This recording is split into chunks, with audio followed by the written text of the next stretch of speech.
a little bit. Maybe they're just testing some things out. But they're a pretty good team, so we were confident, right? And then we face them, you know, when the matches matter, and it's a totally different team. And this team is it's one of those, it's just very scary because they stick to their own things. They stick to their own ideas. And then it's kind of just, it's almost like sometimes like, I don't care what you pick or what you're going to play against us. We just believe in us. And it's a psychological edge as well as a gameplay edge. It's like, oh, what do we ban against them? Or how do we deal with this? And then for them, their mid player, Thompson, is just one of the most unique players in the scene. Like his hero pool and his understanding of how to play those heroes is just radically different from everyone else. He's just got his own beat.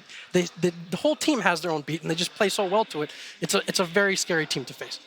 Do you feel lower and upper bracket on the same day? Maybe we'll be able to beat them this time.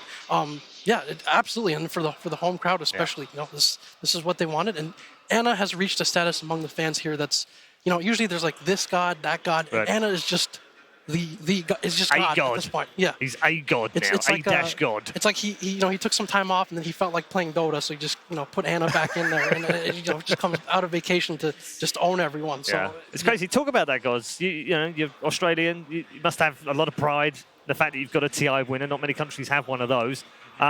What's he like in Australia? Because he always feels like very down to earth. I talk to him a lot. He's just a chill kid. You know, he's fine. He's having a ball. He's having to enjoy. But he seems really mellow. He's quite calm about stuff. He doesn't really get head up about winning TI even. No, he's kind of cocky, but he doesn't have that big ego. He is that kind of just chill kid who just wants, he's soft-spoken, just wants to, Sure. I mean, Thompson, as you said, Jack said, that the guy has some really different heroes that he's been playing on mid. His approach to the game, like how fast can you adapt to what he's doing? Sometimes you see him between tier 1 and tier 2 tower 5 minutes in, like, do we rotate the supports? Like, it's just chaotic Dota that you need to make a decision in a couple of seconds. Whether do we go or not? Is it going to cost us the early game? It's really hard to play against him. Who do you think Liquid are sitting there, gods, wishing they played? Do you feel like they might have a preference for playing one or the other, Secret or Vici? I don't think there's any clear one they'd prefer to play. But they're both tough teams. Yeah. And they both had great seasons. So now we're in the top 6. Everyone's so tough. I think maybe, playing Vici in front of the Chinese crowd, that's a little intimidating. So, you take away the crowd, maybe get the crowd on your side if you're playing against Secret. But end of the day, I think Liquid's going to feel like we're just going to beat whoever comes our way. How hard is it, do you think, for them to wait and find out who they're going to play? Because EG did that yesterday. It didn't work for them. I felt like Liquid, the middle series yesterday helped Liquid in some way, that it was quick because it allowed Liquid to kind of carry on their momentum from the morning. Yeah, momentum's always great when you're playing a TI. As long as you're not playing too much Dota too long. That's the, LGD last year, playing 8 games in one day. I think for Liquid, you had a 2-0. Yeah, it was a very stressful game too. Nice little break to decompress, but not a long break. It's when you have to play a series, have a long break, you get tired, you get sleepy, you're just sitting around eating, trying to drink your energy drinks, whatever, and then you play. But no, they had a nice short break, got back on the stage. Quick 4-0 day for them, really. Yep, absolutely. We're going to get into Secret versus Vici shortly. Jack, I wanted to talk about pressure. We've been talking about it a lot on the panel. Pressure on Chinese teams playing in China. We've often said, haven't we, they don't necessarily perform that well. They don't win tournaments in China when they're here. This is huge. They've got to win this one.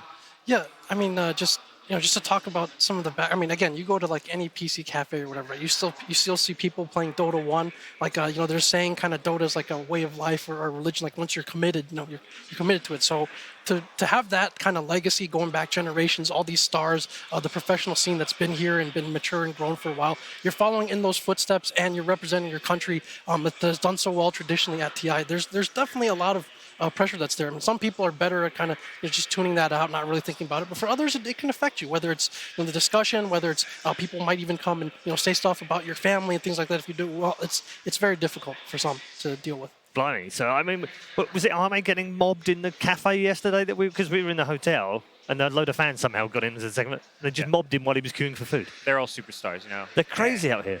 Yeah, the fans love Dota. Yeah, it's absolutely. It's been an absolutely immense pleasure and privilege to have you on here as well to talk about that kind of stuff because you're just so in touch with the communities. We love you, Jay. It's great. We're ready, ladies and gentlemen, to get into our first game of the day. And our first team of the day to introduce you is going to be Team Secret. Puppy leading the way.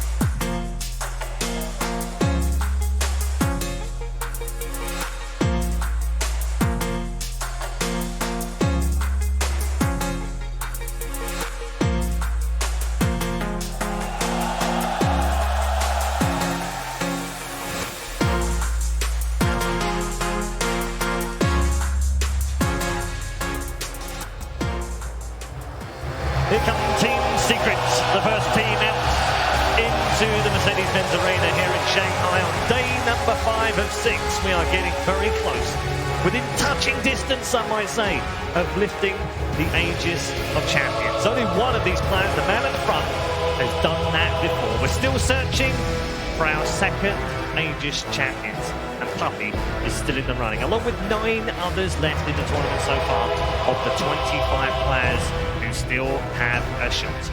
Team Secret go head-to-head with Vici Gaming.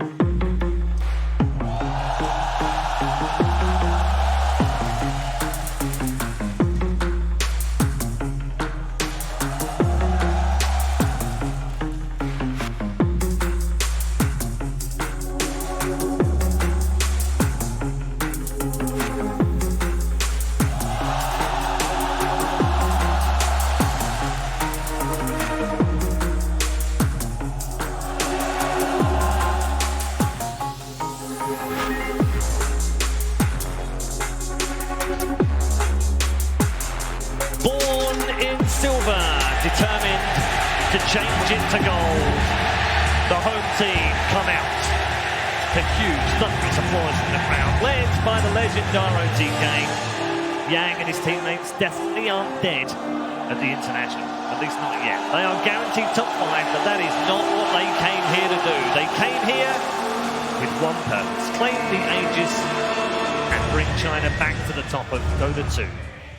They'll get themselves settled and ready for Team Secret in this lower bracket matchup for a place inside the top 4. And we'll be back in just a moment on the panel to discuss these two teams. But first, let's hear what Team Secret had to say when they caught up with Casey pre-tournament.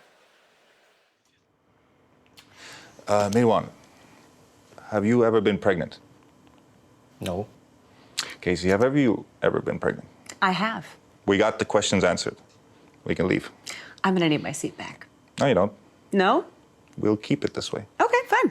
I want to hear a little bit about how the team has evolved, because last year at TI8, that was the best finish that you've had. So I want to know from you, what has changed and how do you feel coming into TI9? What do you think makes everything feel a little bit different? I guess the difference between now and before will be we like each other more, I would say. We don't really have any personal issues between each other. We just talk about games, and it's easier. Do you agree with that? Yeah. Everybody understands what they're supposed to be doing in a team. We have a really good chemistry together, and I've been kind of like searching for that exact chemistry between players, so they kind of like mesh. But like in the past, I've had a lot of issues with people just wanting to take over. Like, you know, it just happens naturally. You know, Kuro wanted to take us over, so like it just gets weird between people. And like there's a lot, there's Fly perhaps who wants to take over. There's a lot of people taking over here. It just gets clashy, it just gets annoying. So people start hating each other and all that stuff. But that's only like related to me. But a lot of the times you won't find out until you play with a team member. And then you understand like, oh, he wants to be the most important guy. How would you say that Puppy has changed as a leader in the time that you've played for him? I think when I first joined Secret, was I would say he wasn't that good at first. He wasn't the captain of the team for a long time, and sometimes he doubted himself too. He wasn't sure about stuff, and he needs to gain more experience back into his blood, like knowing what's the best, you know. Sometimes I believe in him, so I just kept on playing with him. You agree with that? Well, you know, tough times during that time, you know. Yeah. TI6 wasn't fun. I know. Yeah, a lot of doubt in that era of time. I mean, Dota's our life. It starts oozing into everything you do. You don't succeed in Dota, you're wrong in Dota, you're wrong in life. You tweeted in all caps at Ice Frog a few months ago. Yeah, Did that make you feel better? You feel like he... it actually does. Yeah? Sometimes you actually just want to shout at the gods, you know, like, That's true. what is this shit, you know? You don't know. Exactly. Like, I want to switch a little bit to how you do think that you've been playing this season. Specific to VP, you both are neck and neck as far as how you're doing in the ratings with DPC. So how are you different? What do you think is the biggest reason that you can be more successful than VP at TI? We can be more successful because we can just be better than them. And it's just weird because like in Dota, it's if you're correct, you win. If you're not, you don't. So in order to win TI, something magical needs to happen.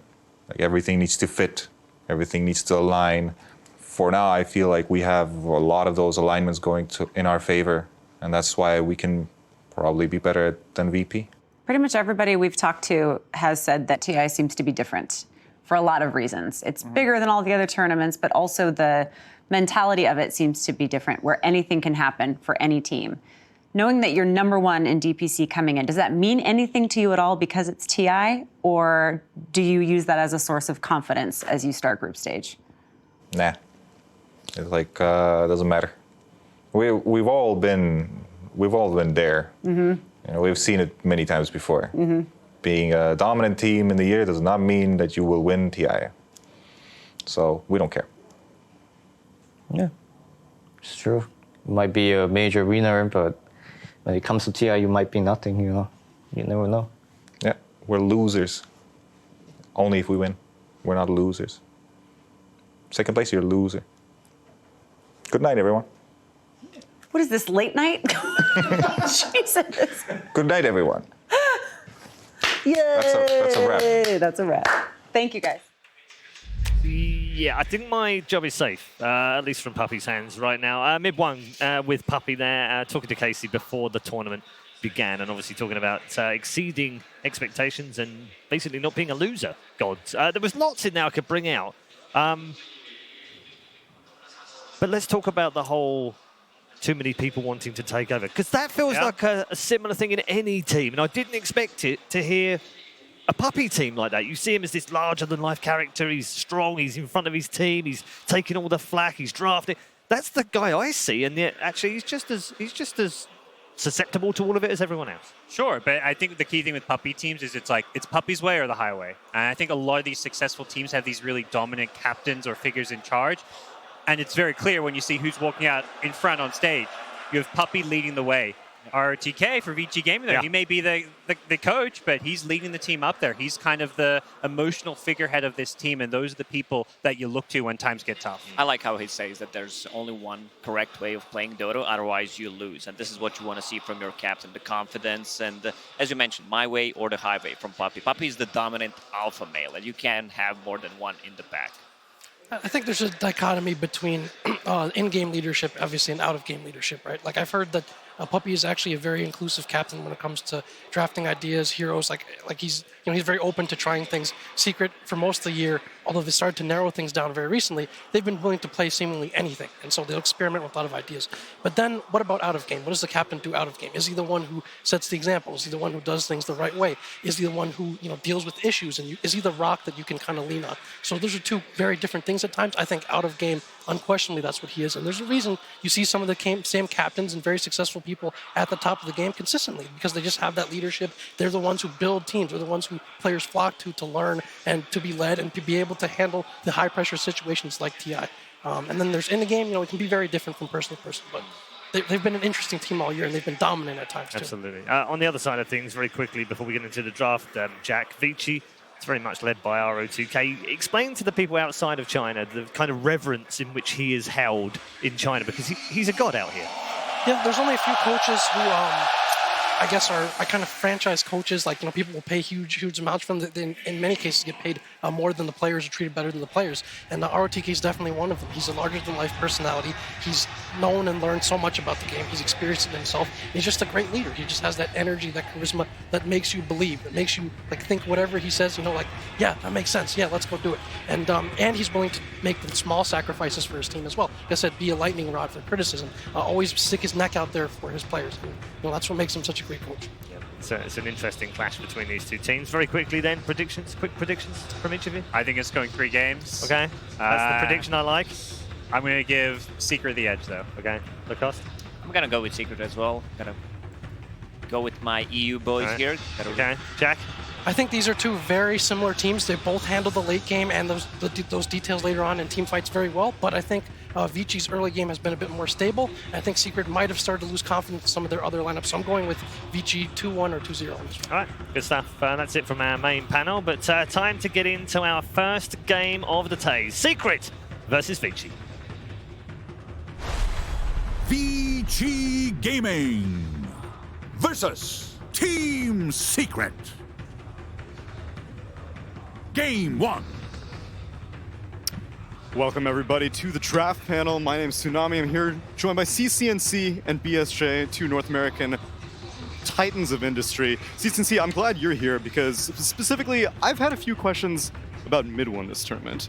Yeah. This used to be one of the most stable players for me for Secret, and as we've been seeing throughout the main stage, I've been kind of skeptical on his performance, which is weird because normally he's been super stable.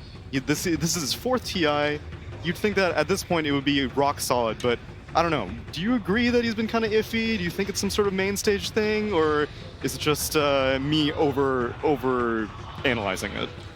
To be honest, I think a lot of times on these super high tier teams, whenever individual players look like they're having, you know, weak spots or they're having bad games, I think a lot of times it's more of a team dynamic. It's, you know, the team is sort of having strange ideas or they're picking different heroes that's sort of causing one player to be a little bit out of their comfort zone, and it shows on one player's game more than others. But I feel like MidOne is like a legendary tier player. The way this guy thinks about the game, the heroes he's able to play, you look at the way he plays pubs, the variety of heroes he plays, and how he's still able to have like an incredibly high impact on every hero. I think he's the type of player that will always, like, he'll always come and perform, and sometimes, you know, because of the way the game plays out, it may look like he's having an off game or something, and you know, maybe that occasionally happens, but I think as a player, he is like as stable as a mid player as you're gonna get. Yeah. Oh, one of the main points I wanted to make about Secret's drafts is at the start of the main event when they weren't having much success, they lost 3 out of the first 4 games. They didn't draft very much team fight at all. And something I believe is one of the easiest ways to lose to on-paper teams that are weaker than you is to have weaker team fight, meaning that you have to play the map, you have to be efficient, you like can't have any unnecessary deaths. And if you do, TI, we've talked about the mistakes that happen, right? And like you said, sometimes if the game where you can't fight the opponent team and you can't really split push or anything like that, it becomes really complicated. And sometimes it just shows, even on the best players in the world, that if the game's not straightforward to play, and like you said, out of your comfort zone, you're just not going to look like the class of player that you are. And I think that's why Secret looks so dominant over the course of the season. Anytime I spoke to any other team, they were just like, Secret is, they're the best team fighters in Dota. They're the best team fighting team in Dota.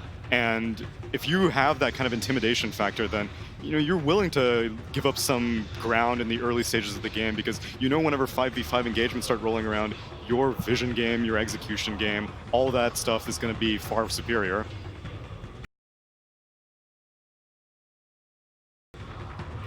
Yeah, no, for sure. I mean, I think though, what's sort of interesting about these first few picks is that Secret gave up the Tidehunter. I think if you look at Vici and LGD's series before this, where Vici dropped down, I think Tide was first phase banned in both games. I think they've been prioritizing this hero like very highly, and sort of what BSJ said about this team fight. There's sort of these TI heroes that people fall back to, your Earthshakers, your Tidehunters, Enigmas, you know, Voids, things like this that we see like being picked quite a bit right now that make the game simple. They make the game, you know, you have this hero that's going to stand in front of your tower and you can't go on him. If you go on him, he's going to press Ravage and you're going to get wiped, and it allows you to, you know, play for this win condition, pick your hero that's going to outscale the other heroes, and you can sort of sit and defend your towers and play the game in just a very stable, calm way that makes it, you know, easy for, you know, your puppy to just say, yeah, let's just sit here and let's defend this tower and farm up because Nisha's going to carry this game. When teams have been picking Tide against Secret, I was going to highlight the Void Ban as well as Enigma. Team Secret has liked to pick heroes with stuns that aren't purgeable by Kraken Shell. Because like he said, if you go on him, he gets the Kraken Shell off, Ravage, suddenly you're going to lose the team fight. And if you have that straightforward way to say, we're going to use this ability to kill that guy, it just makes the game way easier to play. And with Team Secret, they had picked Tiny absolute first pick the last 3 games that it was given to them. And I like to see that Vici Gaming banned it out because it sets up the Void so well, the most potent combo we've seen with the Tiny Ags throwing the trees and basically one-shotting any hero that gets chronoed. So the Void gets banned out. There's still the potential for the Enigma that you mentioned. Is there any reason why you think Secret went for a Rubik as opposed to like a Grimstroke, who is another hero that has one of those unpurgeable Kraken Shell, can't get rid of the silence kind of situations? It's just comfort for Secret? Man. It's just the Yapstor. You get to steal the Ravage. Why not have your own Ravage? You know? True. So, okay, yeah, so it was Rubik on 4, it was 2-3 tied Lush. Okay, Correct, yeah, yes. I didn't see the order. Yeah, I mean, I think Rubik is also a pretty solid hero against Leshrac. It's one of these heroes that has, you know, you steal this nuke and you have this Fade Bolt, and Leshrac wants to come in, he wants to edict your tower, he wants to be able to walk in this ball, and whenever you have this 4 that has this strong outpush, it makes it very difficult to just walk up to the tower, because you're getting low, and then suddenly you're in this HP range where they're going to jump you with their Blink Dagger, and you're going to instantly die. So it gets harder to like push these towers. You can also steal the Edict, which is pretty nice, but I'm sure at some point in this draft, Vici's going to pick some nuke, and Yaptor's going to steal it, and he's going to be level 9, sitting at the mid tower, just de-pushing this wave, and it's going to get really annoying for Vici. And even without that, the Elder Titan provides a hell of a lot of D-push, and, well, there's a hero with nukes galore and disable galore, Vici Gaming going for a Lion. So is Secret going to respond with the teamfight disables of their own, or are they going to pick something like Abaddon that we've seen some teams prioritizing against these high disable lineups? I think there's kind of 2 different ways they can go with this direction. Do you have any idea, Quinn?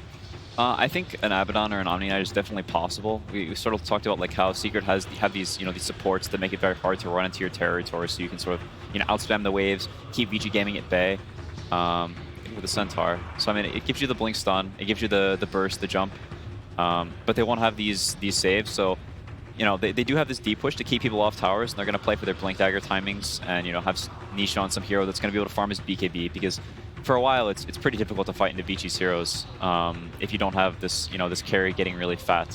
And that is something that Secret's heroes do very well, is they're able to play in this ball, they're able to be this sort of 4-man unit, potentially with MidOne's hero, to stave off, you know, this Vici Leshrac coming at your towers, the Tide backing him up, so you can, you know, buy time for Nisha to have this BKB unkillable carry to slay them.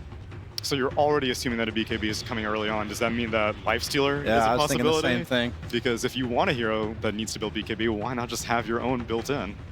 No, for sure. I mean, I think that's definitely possible. It's a great suggestion. I think it's a very good hero against Tide. I mean, it's good against all of Vici Gaming's heroes on paper, and, you know, like you said, it has that BKB early on for free. So you get to, you know, chill and sort of farm up in places you wouldn't normally be able to, and, you know, get to that crucial item timing where Tidehunter isn't this, you know, unkillable beast anymore. I like that Team Secret is sticking to their comfort zone heroes. I was going to take note that they've basically, Vici hasn't picked a single hero other than Warlock more than once this entire main event, while Team Secret, they had picked Tiny Void every game, and they've picked these heavy team fighters. Centaur, they've gotten 80% win rate so far, including the group stage. And I think that, like, this Rubik Centaur combo, as a carry player myself, it's just so hard to lane against. You're always under threat of just getting lifted into Centaur stomped and losing 80% of your health.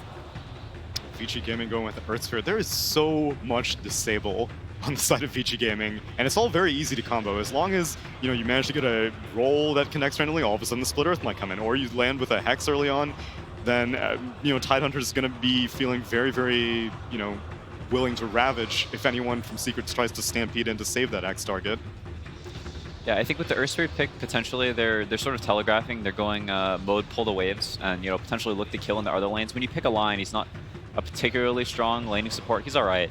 But then when you have this Lion Earth Spirit, I think the Earth Spirit may potentially look to pull waves. They keep this Tide on an island a little bit, and they look at the Centaur and they say, you know, he's the only guy who's going to really make plays early on, and they may look to just sit on this guy's head with, you know, with this Triland, repeatedly kill him, and be very annoying. Gyro, one of those mid-game carries that goes so well with ET, just because the Spirit itself from ET is what gives the magic amp. So having this hero like Gyro that can make use of basically them doing pure damage, right? When it reduces all of your base magic resistance. And then also, I really like Team Secret drafting Kunkka, or like that's what I'm looking for from them. It is kind of an unpurgeable stun with the X. You can't remove that with Kraken Shell. It's a hero that has actually been the most banned hero against them this entire tournament, and often has been first round banned. So I'm curious to see if Vici looks to ban that. I think it's pretty good in lane against Lesh, is it not? Or no, for sure. I think like another, yeah. I mean that was a great ban. I mean Secret already has, like you said, they have so much magic damage. Like it's not easy for Vici to run in, and if they get this, all right, let's see what they replace it with. Oh! Is that mid-IO, carry IO? What's going on lanes here, boys? It might be mid-Gyrocopter and carry IO. I mean, Gyrocopter, so I mean, one of the things about first phasing, you know, Alesh, and then telegraphing that's mid is that you get to pick your... So I was sort of confused about the Gyrocopter pick, because as a carry, it doesn't have a particularly great matchup against Tidehunter. Yeah. Tide's generally considered one of the better heroes against Gyrocopter. But Gyro was very good against Leshrac in the game. The lane is like an even lane, which is, you know, something that a Gyrocopter is pretty happy getting out of here with pretty low base damage. And I haven't seen Nisha play the IO carry, but maybe he can. You know, like OG's favorite duo with this IO is this IO ET, because you have this boss lane, you have this supercharged ET going, running and slapping everyone, so IO can get the CS with this kind of weak start. I feel like a Tide would have a pretty rough time laning against that if that's what Secret's going for. So do you think Secret were willing to go for this because once the Earth Spirit came out, it became pretty much confirmed that Leshrac was going to be played mid, and then once you know the mid lane matchup, then you're like, all right, I can send Gyro there. He can handle Lesh. I think that's definitely part of it. That would be really cool if Secret played this, because I've never seen Nisha play it before. Yeah, taking a page out of OG's book. Yeah, I mean, the only thing about Io that got nerfed since he was one of the most broken heroes in all of Dota was the early game regen. And now, since you don't have to partner with the or with the gyrocopter in lane, you can still be the same hero you are in later in the game. And I think it's Nisha Wisp. This lineup from Vici, Medusa as a hero, you have a lot of catch with the Lion Leshrac, who's going to build the Yules, but I think the Wisp lineup's kind of just kite them around the map. I feel like Secret will be able to take the engagements they want to take, but they're going to be scrapping. They still have a lot of team fight poke with the Rubik and the ET. I personally like the way it's going to work out for Secret this game. All right, then. We're going to have to answer a couple of questions, but I've got just the man to do it. I've got Purge with the last word. I really like what Secret did with their lineup here. They opened up the Elder Titan, and that gives them the potential to do a lot of magic damage. But what was cool is that they didn't really show their cards right away. They held their core important heroes until the later points in the draft, filling their lineup in with Rubik, who also works very well with ET, as well as the Centaur. Lots of magic damage and gives them the ability to disengage. On the other side, Vici Gaming focused on a lot of stunner-type, teamfight-type heroes because it's going to make it easier for them if they do get a catch to secure those kills. And then finally, they grab the Dusa to round things out. That's going to make it very difficult for Secret to initiate on them because he can take tons of damage and turn team fights if things go a little bit bad for them, and they can back that up with their extra stuns. So what Secret is trying to do on the other side with their carry Io is deal even more magic damage and also give them a lot of tempo that's going to push them into the mid game, where he can not only be a carry himself but make Gyrocopter even better. It's going to be an incredible match. This is an elimination match, so make sure you guys stay tuned. Let's throw it over to the casters. Yes, we are totally ready for VG versus Secret. It seems these teams are just destined to meet in the lower bracket of TIs. Last time they met in lower bracket round 2. Now they're a little bit further on the competition, and the meta's developed up a little bit, and it seems like Team Secret's taking a leaf out of OG's book. Yeah, this is definitely something that must have caught Vici Gaming by surprise. I think it's the first time Secret play IO in the whole tournament, I want to say. I don't think they've played it on support a single game. Maybe I'm wrong on that, but nothing comes to mind at least. And they're putting it on Nisha, which is, like you said, it's an OG strategy, basically. Yeah. But that said, it's not exactly the OG strategy, because yes, you do have the Elder Titan IO lane that OG have been playing, but the difference this time around is you don't have the same, like the OG draft that we saw on the main stage with the IO, OG played it around this mid-game timing where they have really, really good sustain and just end the game. They had a Bristleback, they had an Omni Knight. Yep. Secret's lineup this time, they don't have that sustain. They don't have this Omni Knight to keep people alive. IO is a lot more susceptible, and they don't have this really tanky front line apart from the Centaur. So I feel like the strategy will work very differently than what you saw from OG 2 days ago, I think it was. I'm also wondering how the sync actually works between both Nisha as well as MidOne. It feels like OG does it so well because of the way Anna and Thompson play these kind of hybrid 1-2s, and then they sync up together to become this, or like, what is it? We're saying morphing together? What is that? I forgot what that term is. Oh, I call myself a nerd. Tether? Okay, we'll call it tether, but yeah. Tandem. Tandem. Okay, tandem. Yeah, like a bike. But yeah, so Team Secret, like how does that actually work with them? How do they play to this kind of timing? We're going to see as this game unravels. The other thing which kind of surprised us, and Purge was flagging too, was just like that first phase pickup. You got the ET, you got the Rubik, you decided to actually show both your supports at the very beginning. Do you think that's also because like Team Secret, like we're going to surprise you with our 5th pick anyway? I think either you go for the Rubik there, or based on the tournament so far, you would have gone for Faceless Void, because he's good against the Tide, he's good against the Leshrac, and you already have the Elder Titan that can combo with the Chrono, but the decided Rubik was more valuable to get for YapzOr. Perhaps, I think both teams play both Void and the Rubik, so I don't think necessarily there's a direct argument that you take it away from Vici Gaming. As for Vici, they're going to find a D-ward here immediately for Fade. That's a great start for him. Vici are on very comfort heroes too. They've got Orion, his signature Medusa in the mid lane. Paparazzi/Rack has been really, really good this tournament. Strong supports from them, as well as Yang on the Tidehunter, which Vici Gaming and LGD both have considered probably the best offlaner in Dota right now. They're rated over everything else in that role. And this actually has to be a very scary top lane. DY, actually a 3-man stun. Sure, we'll have ourselves a 45-second Ravage. But I was going to say, like, it's going to be a really rough lane for Vici Gaming because you're running an aggro tri-lane into an ET. This normally doesn't end well for you, especially with the combination of the IO. The IO and the ET is also that classic kind of combination. Fade. He just outplaying Puppey. Puppey went to Sentry, open the camp, and Fade was already there, and he instant tangoed Puppey's Sentry. So that's a Sentry wasted, and that means there's no pull. That's a big deal for Secret up here. When you play Tri versus Tri in your own safe lane, you want to pull this camp. You also want to be able to use the creeps for Astral Spirit as Elder Titan, but they're just not letting him. Puppey won't have access to that many creeps to run that Spirit through. And Vici Gaming's lane, sure, Elder Titan is strong in trans, but look at how strong Vici's lane is on paper. Triple stuns, lots of AoE damage, and 2 ranged heroes as well. Just great control if someone does want to initiate. They can answer back. The bottom lane is also a bit of a fun melee versus melee. No one should be dying down here. It's Tidehunter versus the Centaur. And so far, it's just a full CS game. And then the mid lane, Ori versus MidOne. MidOne's just harassing with the rockets, but he's out of mana. Problem with the level 2 Mystic Snake is MidOne's never really going to have that mana up and running. And something that wasn't mentioned about the Medusa this game that you just reminded me with the rocket is Secret don't have really good single target damage. Oh, hang on, top lane. Fade holds? Oh, it's going to be fine. So, what you generally want to have against Medusa, is it fine? Oh, actually, yeah, maybe it's not. Yavsor cut the lift, but then again, they turn around. This is what happens when you initiate. The kick came through. Puppey, the chain stun from Lion. They're bringing down the Elder Titan. He's just trying to get the life. DY barely alive for the trees, but he survived just long enough to give Paparazzi the first blood against Puppey.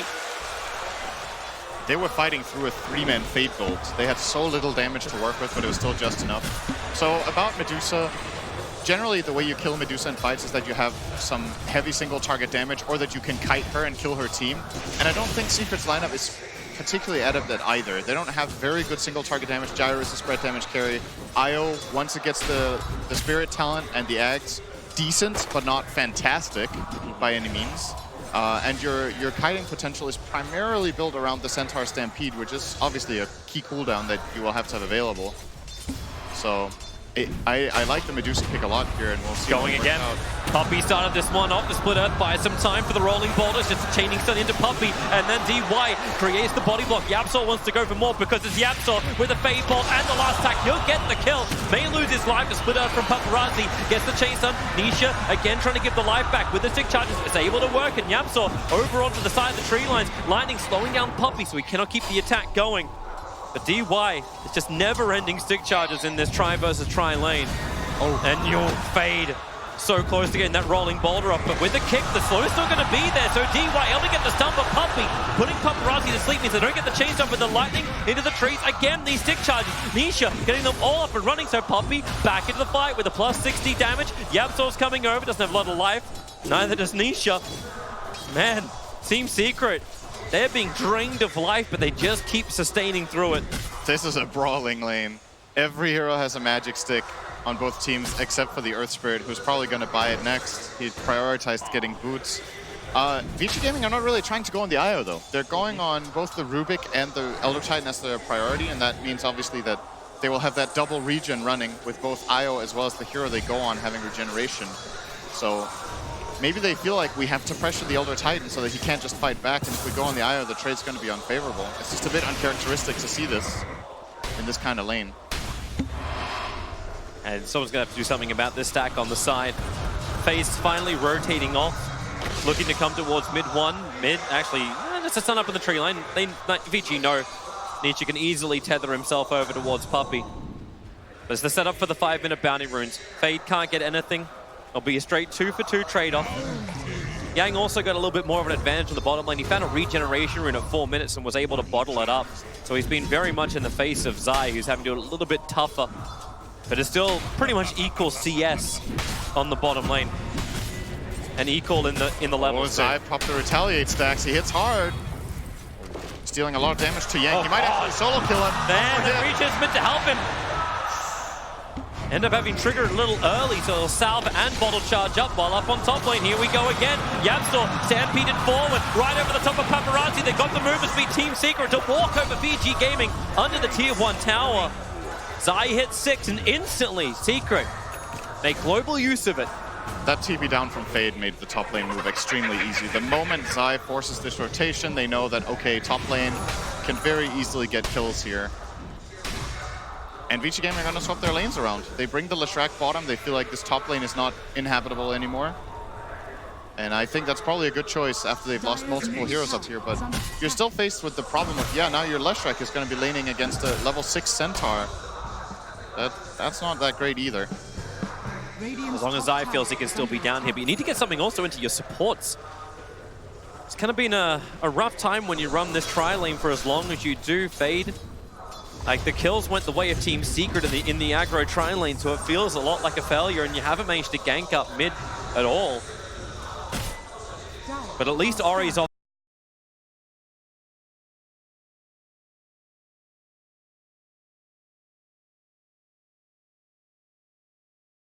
To a good start for VG Gaming. That's a nice way. Rolling bottle from Fade. The kick will be following up. Lightning. They're going to go for the rapid trade up. Yang, very liberal, but they need the chain zones, but you've still got to get through a Centaur. This guy is tanky. Vici is showing a bit of nerve. That kill was actually mathematically impossible, I think. When the roll didn't connect, I don't think that... They were not even close, damage-wise, to getting that kill. They're like 500 damage off. YapzOr TP's in for protection, but I don't even think he needed to. At the very least, they force him off the lane. He has to go back to base, so you give Paparazzi a little bit of space, but you paid a Ravage for that? It feels odd, right? But at least, well, I'd say at least Team Secret react to Vici Gaming's movements, but Zai's made so much space, and yep, here we go again. Great double stomp from DY. YapzOr will still get the pickup. No hoof stomp. The Hex from DY, very quick. And the split earth as well from Paparazzi was going to create the space. Zai, I don't know, I wouldn't say he's an unsung hero. There's been a lot of singing around Zai's performance during this TI, but yesterday it really felt like Zai was just picking up Team Secret on his back and carrying them through, and today he's getting them off to a very good start in Game 1. Yeah. He seems very comfortable with this 1v1 matchup that he had. MidOne's getting some space mid now. Medusa has transitioned into semi-jungling, as this hero has a tendency of doing. We'll probably still go back to mid once in a while to throw out a snake and just nuke out the wave. But ideally, you want to let a support have that space so your entire lineup comes online. And for now, it's going to be taken up by the Earth Spirit. Wonder... It kind of feels like the game's going to slow down a little bit now. Medusa will be jungling. Leshrac needs to play catch-up. DY is fine. Yeah, they're just battling around the stack, trying to stop the Centaur. But, yeah, as you said, mathematically, there's just not enough damage. They're not killing that guy right now. Yeah. They need +1. It's killable now with 3 heroes because he's half HP. Dewarding the sentry. I was hoping there was an obs, but the obs from Team Secret is further up. It's covering the attack angle from the bottom river area in case Earth Spirit wants to make a rotation over primarily. They're probably not scared of a Medusa gank. It's kind of funny when you, like, I'm just keeping my eye on the net worths, and Team Secret were holding 3 of the top 4 positions, and they're starting to move back as the game starts to slow down. VG continues to get these heavy stacks, Ori continues to get more and more farm, and because Yang after he blew the Ravage, he TP'd to the top lane, he's just having a complete free lane. Aya was, like, moved off, he went into his northern jungle, then he went to the southern jungle, and what's Puppy able to do? He's just got to drag the creep wave down. It feels like they're not being punished for the downtime of Ravage, but Team Secret, do they even want to punish? Like, you want to keep farming, right, if you're playing this Aya?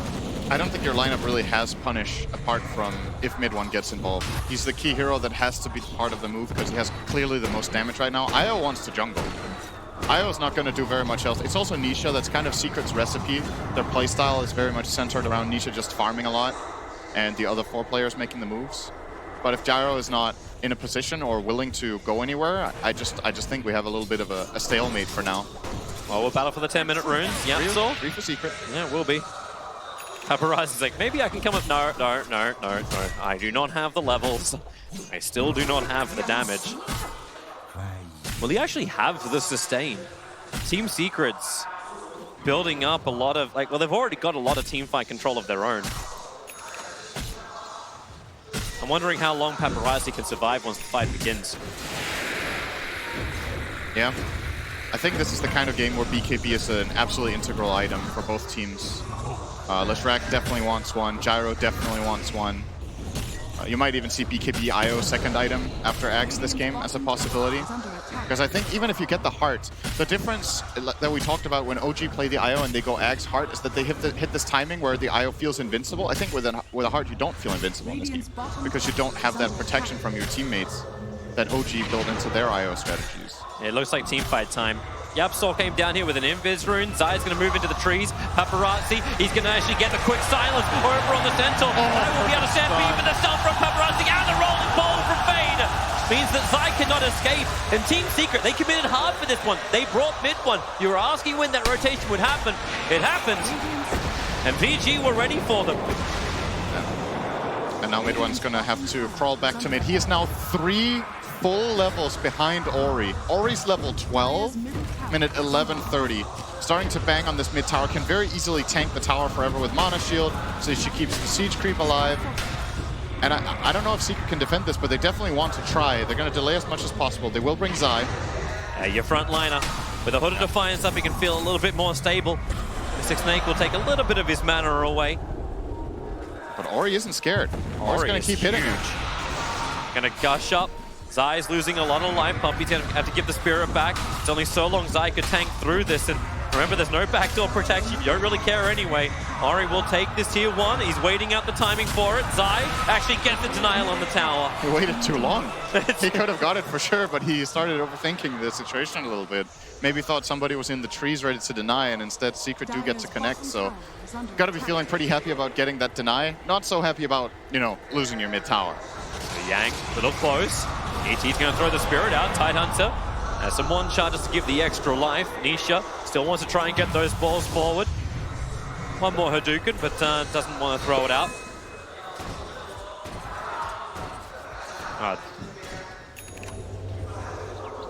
It's getting a little hairy on all the lanes.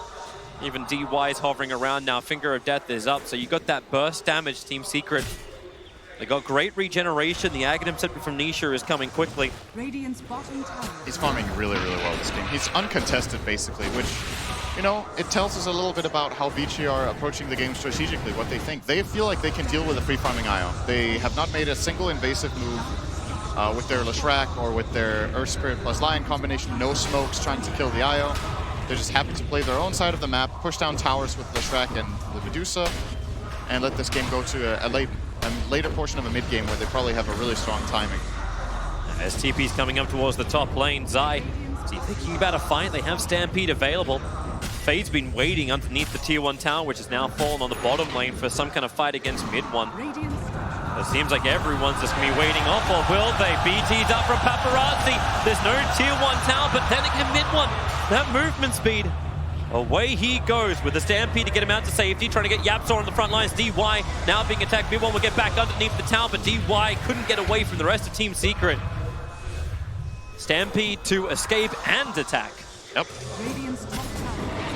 And that's a bit different from when they went on Zai, because he can obviously save his teammates as long as he's not the one who's silenced. Rolling in. Rolling boulder, a little bit short, but he'll still get the kick. Yang's arrived. He has the Rapture available. YapzOr with a Soul Earth Spike creates a little bit more space, but Zai, he'll hoof stomp out. And Ori, he's still sticking with him. Another Mystic Snake. It's going to be good damage. Rolling boulder. It's just going to be the kick. Slow him down so Ori can reach him. YapzOr is able to get a 2-man stun, but it won't stop Ori's attack from flying forward. And Zai will now have his second death of the game. He would have loved to have Stampede again, but he just used it to save MidOne, so Vici Gaming see the opportunity and they pounce. It's a very even game so far in terms of overall net worth, but Vici Gaming are sitting on 3 of the top 4 net worths. The one big winner for Secret, of course, is the IO of Nisha. And I'm just curious to see how they execute this, because we have our level of expectation based on how OG's drafts have worked and how they've played around Ana on that IO. I'm just curious if Secret can show us the same kind of power around this time once the Axe is online. Yeah. Because OG, it feels like when they get the IO Axe, they're just ready. Yeah. They're just going to start winning fights. All items are up, all timings are up, all pushes there. It's like, okay, we didn't care if we lost 15 heroes in the first 15 minutes. It's, yeah, Ana was ready to fight. But do you have the same feeling here that you can just do that as Secret? You just group up with Eggs and you're like invincible, you just run in and fight them? Is it the Centaur who's the front liner that then like becomes like what the bristleback was for him? Is it the combination with Gyro? IO probably wants to tether the Gyro, right? You've got to assume that. So Zai is the front line. But it's about if you have enough damage. The pipe will be completed, I think, on Tide. Nope, he went Dagger. He was hovering the hood, but changed his mind. Maybe the idea for Liquid, they're playing later, for Vici Gaming is to get on top of the IO, blink Ravage, roll in the Earth Spirit, get off a Magnetize, and just run in Paparazzi and look for those kills. They're looking towards mid.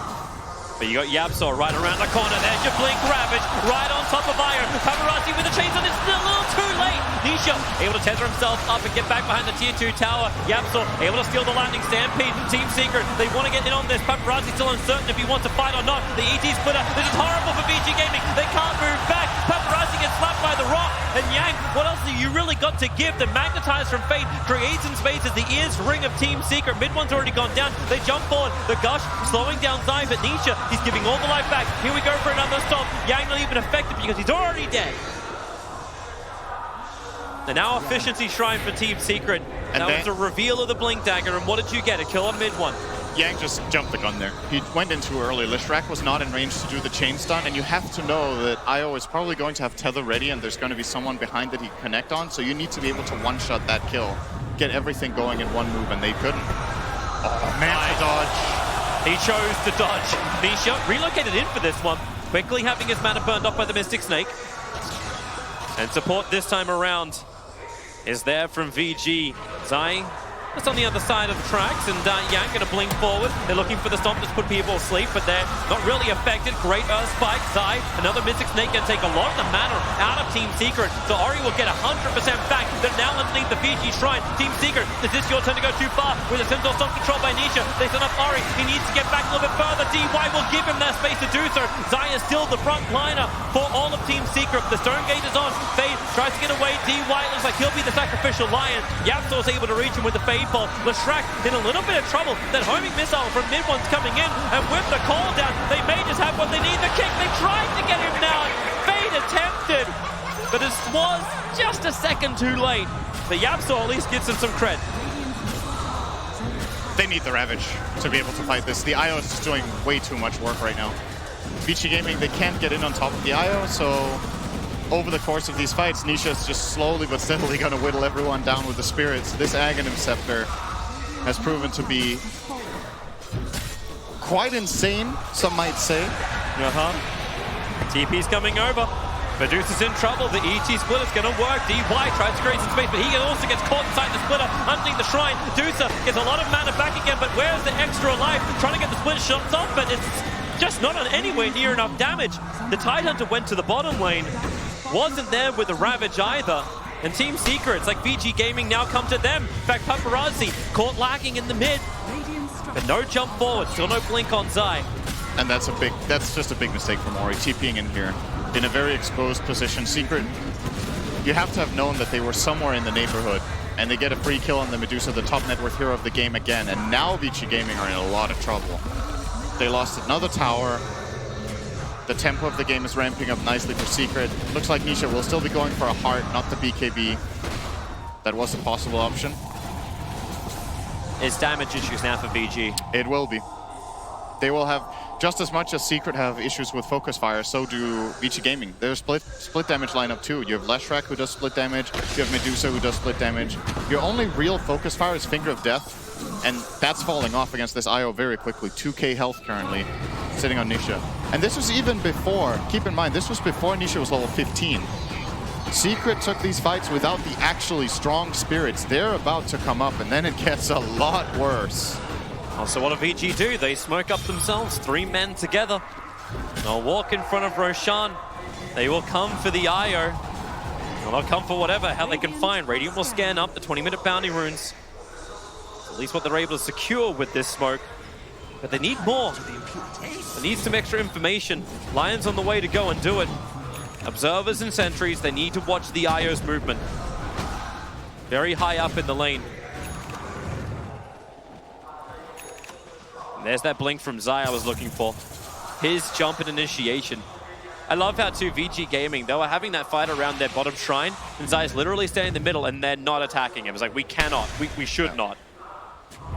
Blink Pipe, Nisha gets level 15. Secret just hit a huge spike right now in their power. As if it wasn't good enough already, now they're way stronger than before. And Vici Gaming, can you take these fights? It feels like when you're playing against this IO lineup, similar for OG when we saw it earlier, if you make one bad teamfight mistake into this team with IO, there's just so much momentum. Such range. Deadline. So easy for Yapso to steal. That Ravage kill attempt in mid they did with the Tide Leshrac just cost them Ori, their entire grip on the game, basically. Tier 2 towers are not safe. TP out inside the trees. When that IO is up, you will dive the tower.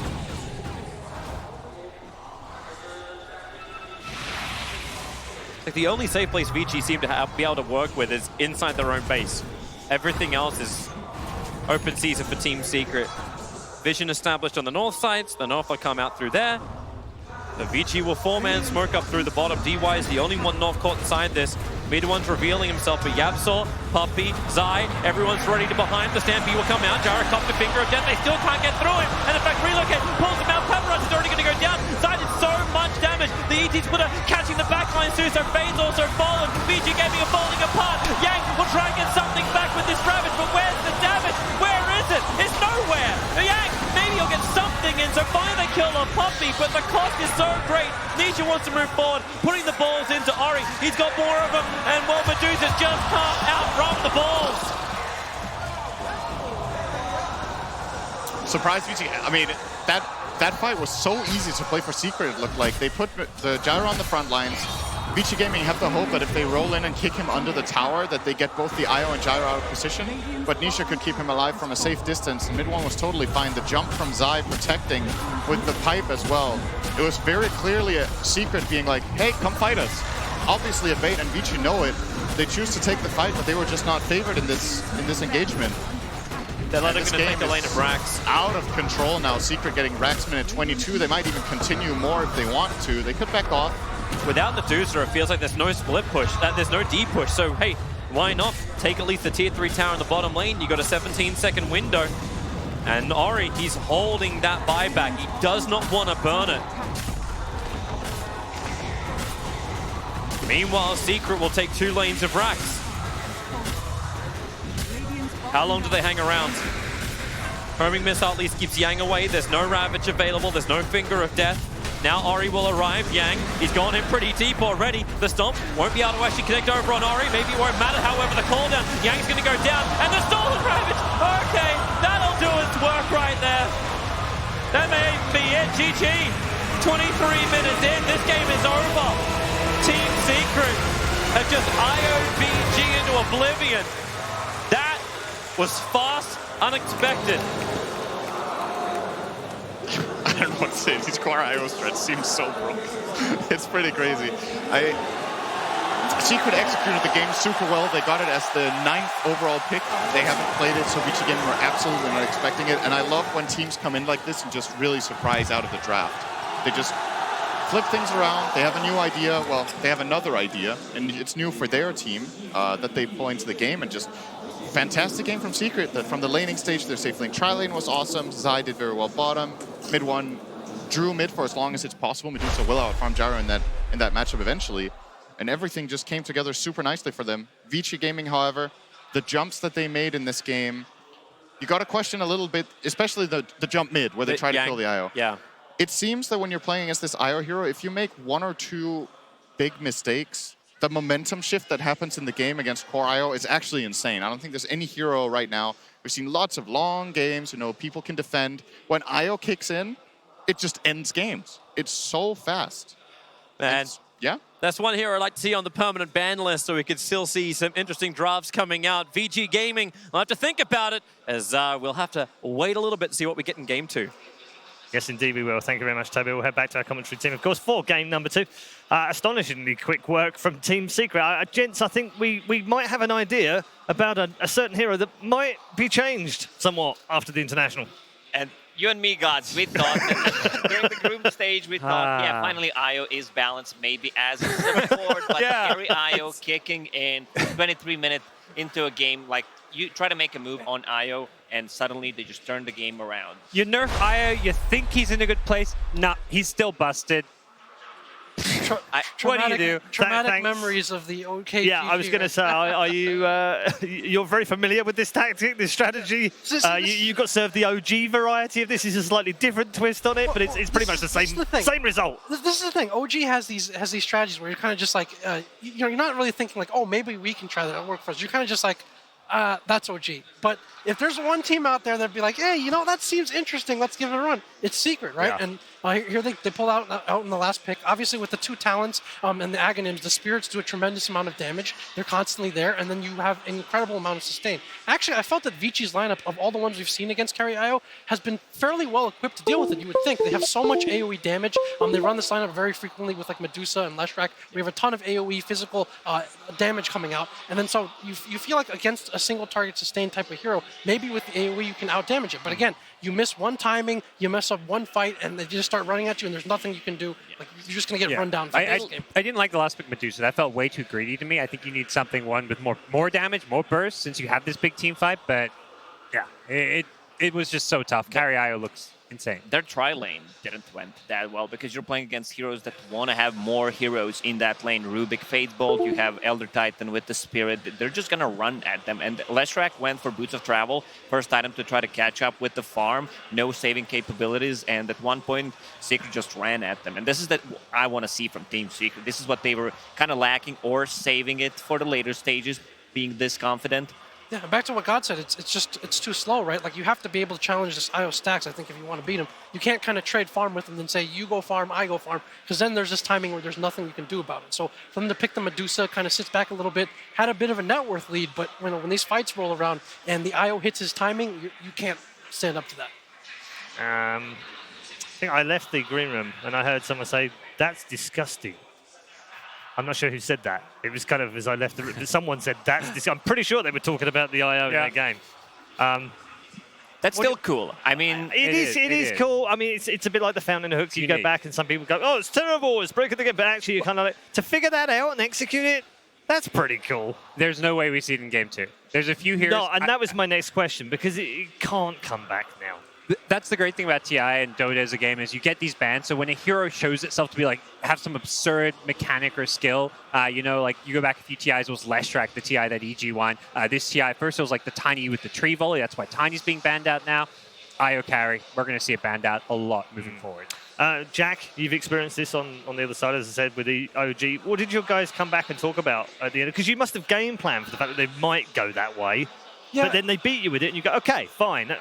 Literally, okay, GG. So, but okay, forget that. So game 2, what do you talk about in between the 2 games? Well, so there's kind of different levels of that. Like, if you see a team do this, like, obviously you're prepared for it, and then you have a choice. You think we can beat it, or we can handle it in lanes. We can create a game state where it doesn't do as well. Or do we just go ahead and ban it, but then you leave something else open that you know that teams play well, right? So for Vici, I mean, they have to make that choice. I would guess that they probably just ban it, as Chinese teams have traditionally either not played Wisp as much themselves or banned it against Western teams. I feel like they kind of have to go back to that sort of situation. Oh, anything else you play is a little bit less scary. Maybe we see the Void, maybe we see these other secret heroes in game 2, but that is not something that you kind of just suddenly adjust to or be like, okay, we can just deal with it this way instead. Yeah, and the point here, Lacoste, is Jack, obviously with Newbie, they would have expected OG might bring it out and they had a plan for it. Vici, I don't think they would have thought of that against Secret, would they? They didn't show it, and now they pay the price. They need to adjust in game number 2. Definitely a ban material, but you're going to leave some of the picks open, and the Team Secret might punish that as well. I mean, you don't have that many bans. You're actually playing chess here. Yeah, it's a good point. It's not quite Dota chess, but it is chess. Puppy's the right kind of guy in this situation as well for their team, because they won't get carried away with that win. They're like, okay, game 1, we haven't won anything. We haven't moved on yet. Don't get too carried away. No, but they will feel like they have a draft advantage because they now know this IO carry is going to be in their head. So going to game 2, there's an extra layer for Vici Gaming to think about. So Secret, they have to think, okay, if they ban IO, which of these other heroes that we don't normally get can we now get and build around? So Secret's now thinking to they're looking at the long picture, the big picture here, looking at the series, if game 2, potentially even a game 3. As Puppy In terms of statistics on screen right now, he played the Elder Titan, which is the most played hero right now at the event. Might even end up being the most played hero, although Shadow Demon's running it close and Ogre's not too far behind. Is that kind of what you expected when you scrimmed before TI, Jack? Was that the meta? Just pretty versatile hero all around. He's good in tri-lanes. He stacks well. He gives you team fight. He scales pretty well. Just a good overall hero. Yeah. The puppy factor, I would say here is there's a certain psychological part of when he drafts that I think is a little bit different from other captains. Look at the Infamous series yesterday. He comes in and he's basically like, okay, these are the heroes you win with. You're not going to get them. We're going to ban one and we're going to take one. Then there's some series where Puppy's kind of like, okay, these are the heroes you like. Go ahead and take them. We'll figure out something that beats them. I felt like last year with VGJ Storm against Puppy, it was very much like that. He kind of just like let us have what we wanted. It's like, don't worry, we have an answer for you. Also, does that get in your heads at the same time? Because you're like, why is he giving us all of the heroes we want? I think so. So. There's a bit of hesitation. It's like, wait, are we walking into? Are we giving him exactly what he wants? We thought this is what we wanted, but he seems to be giving it to us, right? And then for this series, again, he has also very versatile players to make use of. So, for this series, maybe he thinks if we play straight up kind of honest Dota against Vici, maybe it's not such a great outlook for us. And then, he has this MidOne on his team. This guy with a hero Ocean who plays just about anything out of mid. It could be a Brood. It could be even a Meepo that we've seen, anything. And so I think that might be the tool that he's thinking, hey, maybe this is what gives me the edge against Vici Gaming. Maybe they, straight up, like they're a very solid team as well. Maybe we need to do something like that and just throw them completely off balance. It's such a valuable play to have. MidOne would literally go into pubs and random and then go mid, whatever hero he gets. This guy, his hero pool is the entire Dota pool. I don't think there's a hero he cannot play. Okay, we're going to take a look at some statistics on heroes right now. TI9 hero notes. Let's check with most picked and most banned. As I said, Elder Titan having played 68. Shadow Demon just behind him on 67 right now. Most banned, 130 bans for the gold ban. Not surprisingly, and totally almost forgotten completely. 1 pick, 0 bans. I think it's 0 ban. I think it's 0 picks, 1 bans, isn't it? For Ricky. Either way, we have picked. He got picked. Oh, he did get picked. Yes, he got picked for 1. And I think we have 4 now heroes. 3 that haven't been picked, but every hero has been picked or banned at this event. All 117. Stale meta. What? Say that again. What? I mean, Alchemist is the hero that you do not want to play against. Most of the time, you just ban it out because they can punish you. He gets the timing on the Radiance. So in this game, Vici ban Tiny, Wisp, Elk. Well, depends because who's going to have the first I think one of those is going to come out, isn't it? Well, for sure. Well, I can't see them both leaving all of those. Like, they're not all going to get left in the pool. They've got to ban them out. And I guess Secret don't care which one of those they get. I feel like Team Secret and Team Liquid are one of the hardest teams to draft against because they have such a variety of the heroes that they can play and the really different openers. You could see in the game yesterday where Liquid opens up with the Sanking and Ancient Apparition, and it takes other team almost all their reserve time to actually adjust what just happened. How do we go? Why are they not picking their usual stuff? Yeah, it is. MidOne was ended last year's TI as the player that played the most heroes, most different heroes last year. And sort of backs up what Jack was saying, that flexibility within the team. But it's not just him either. Nisha's got a great pool. They've got plenty of variety wherever they go right now. It's part of having... I mean, Puppy said he didn't care that they were #1 on the DPC, but part of being #1 was that they were able to experiment. Yeah, the entire team. Zion, the offlane, has played all kinds of weird stuff. He played some offlane Purge for a little while. I think some people still waiting to see that one reemerge. The hero pool diversity is crazy. They're hard to play against. Lacoste is busy cheering. Cheering for my boy Pudge. For Invoker, mid anything. Yeah, Pudge in like any role. Mid Pudge can be pretty scary against a lot of matchups too. Can indeed. Game 2, not too far away. Of course, that draft ahead of us. Puppy back out with the team.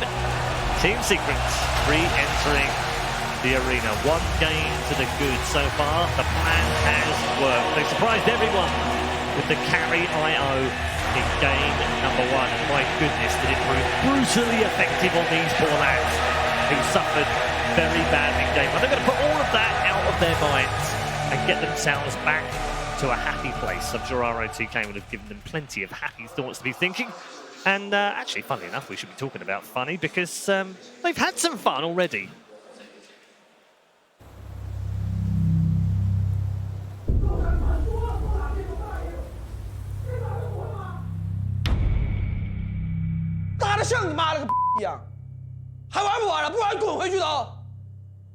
你们能不能学学周海啊？现在就他知道怎么打。虽然他在劣势路送很多次，但是其实都是在帮大家拉扯空间。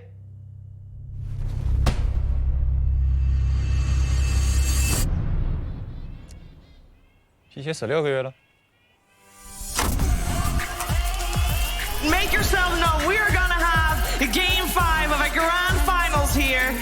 我不知道他是怎么发生的，人刚一选完，回头看他就已经不动了呀，突然就不动了。其实没什么影响，我们还是赢了。最难的就是要不被 RTK 发现啊！我们需要想很多办法，因为他一旦发现了，肯定想要来踢掉皮鞋来跟我们一起打了。 我们宁愿跟死的皮鞋打，也绝不跟 RTK 打。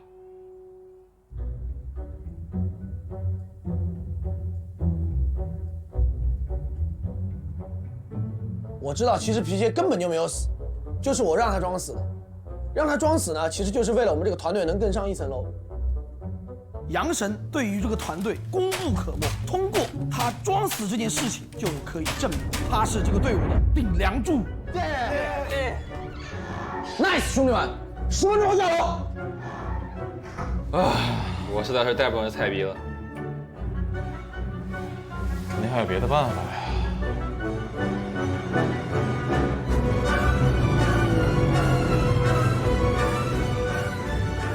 今年 TI 大不同，最终 VG 会举起冠军盾。为什么我会这么有自信呢？因为其他队都没有我们队这样的死皮鞋战术。 Vici having a little bit of fun there. No Yangs were hurt in the filming of that piece. Fun to see ROTK in that kind of role as well, Jack. Because he does have a personality, doesn't he? He's not all this fearsome creature behind the players. He's actually a really cool guy. Yeah, all these guys kind of do. Yang is, some of them are as different as can be. You have Ori, I guess, and then DY, a bit like very well educated, well heeled, kind of official and proper in how they talk. And then you have Yang, who's like quite the opposite. Like the way he speaks, he's like known for being very vulgar, or even on stream, stuff like that. But he is in many ways the heart and soul of the team. He makes so many calls. Like his communication is extremely vital.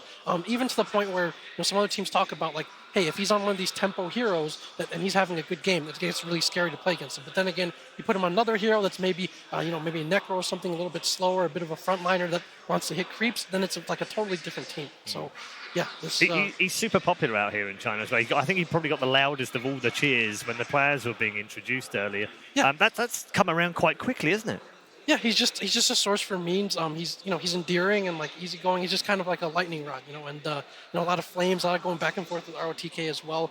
Kind of they'll be streaming and be like, yeah, I dare you to come upstairs, come talk to me there. It's something like that. So yeah, he's very likable. But this team in general has a lot of personality. Fade is probably the most outgoing Chinese player that I've ever seen. He's a Twitter. He speaks English very well. I was going to say his English is fantastic. It's great to be able to talk to someone like that. Yeah, he's like the only Chinese player I think that you see him at the bar all the time. He comes and wants to drink with other players and socialize. Like he's the only one who's kind of like that. A bit of a known as a bit of a playboy as well. So yeah, it's an interesting mix of personalities there. Yeah, fantastic. We were talking about DY before, weren't we, Gods, yesterday, and what transition that guy's had over the last 9-10 months. You think back to those early games that he had at the start of the season. There was a lot of commentary from many experts in the scene saying, what on earth is this guy doing on this team? How did he get in there? Like, who saw anything in this kid? You wouldn't be saying that today. Yeah, he came out of nowhere. He seemed to have just played the same 1 or 2 5 positions every game, didn't have much versatility.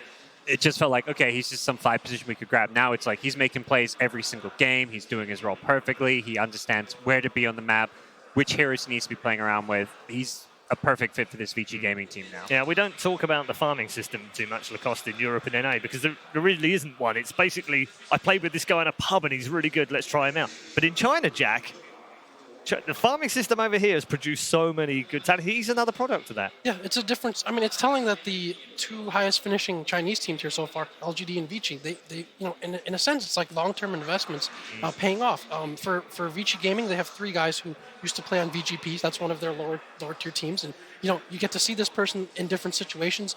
It's not a complete unknown when he comes into the team. At the same time, you kind of have his contract. He's already in your club, and so when you promote him to the first team, so to speak, you know what you're getting. he's already been there.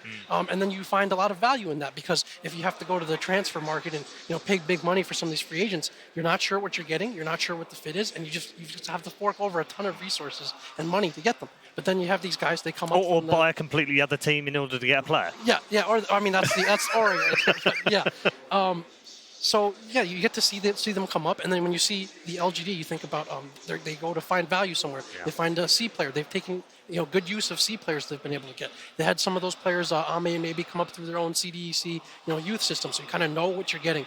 And you're starting to see that pay off here for some of these Chinese teams. They have very deep kind of farm systems, organizations, scouting, coaching. It's all very complete, and you're starting to see the culmination of that in this new generation of talent that gets a chance. Yeah, Lacoste, do you want to see that happen more often in Europe and CIS? Oh, for sure. That's North what America? we lack. I think that's why it is, isn't it? It's the tier biggest 2 hole. scene in Europe and especially CIS is not growing that much. We need this kind of a system that can flourish our regions. How would that work in Europe? Would it be different? Would you see junior teams? Would you in terms of the way that it's set up? Well, I still don't have a business model right now, but I assume it would be I thought you were going to come here with answers, Lacoste. Come on, man. I assume it would be a bit different than China. China is the one that started doing it first, and pretty much it's working out for them. As Jack mentioned, sometimes even a C team's going to B, then to A team, and you already know what you're getting. Yeah. As our C expert, are you disappointed that you see so many players end up in China rather than staying in SEA and building these big powerhouse teams that they possibly could do, right? No. If anything, it's like I think point of pride that some of your best players are getting picked up to play in other regions. I mean, the same thing happens to Australians. They're not competing in Australia because there isn't a scene there. SEA is a bit different because there is a strong, very competitive scene, but there's so much more stability when it comes to competing in China. You have MidOne, who's now playing in Europe as well. So the opportunity that some of these Western or Chinese teams present the SEA players is a fantastic one. So they're going to go play and compete there because you have this opportunity for a really high level of success. Yeah. Are you surprised by some of the players that end up moving into Chinese teams and how successful they are in the way that they're playing in your region, and then suddenly they're on newbie, or you're like, wow. A little bit, because sometimes one picked up, like X-Nova wasn't a well-known... No, he wasn't a well-known player. He wasn't considered to be one of the stars. He was on the WG Unity team with Afu, actually. Afu was the star of that team. He was the big star in the whole of SEA at the time. Everyone was talking about it. Afu got picked up, and everyone's like, oh, X-Nova, who is this guy? And he got picked up by LGD. It's like, what? Why? and then LGD went to TI finals, so... Yeah. That proved all right. Well, back and look at that WGU roster. They had Moon there, Ajit. Like, it was like, at the time, it was like, who are these guys that do pretty well? They almost beat OG at the Boston Major, I think. And then a few years later, these guys are, like Afu, X-Nova. We've seen them on the biggest stage. So, yeah, it's nice. Actually, X-Nova, we briefly wanted him at some point last season. Really? He was like, I'm trying out with LGD, I'll get back to you. LGD took him in, and the rest is you're like, drat. Alternate history. Right? Yeah, you see, you never know how that plays out. Let's turn our attention to Game 2, Lacoste. Newbie obviously settled themselves. After this man next to me, Vici settled themselves down after that first game. Come back out in the second one. Is it a clean slate? Can they put it out of their mind? They can definitely bounce back. I mean, throughout the season, the first part of it was not that great, and then they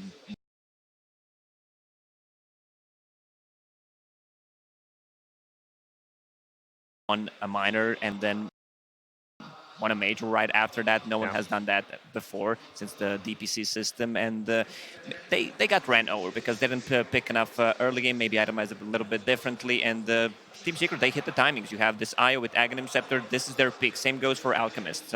Like, you get 2 items, Radiance, BKB, you run at them, and they kind of exploited what they had. Earlier on, Puppy said in his interview that a lot of this is about fit and timing and mentality, right? They're in 5th, 6th right now, gods.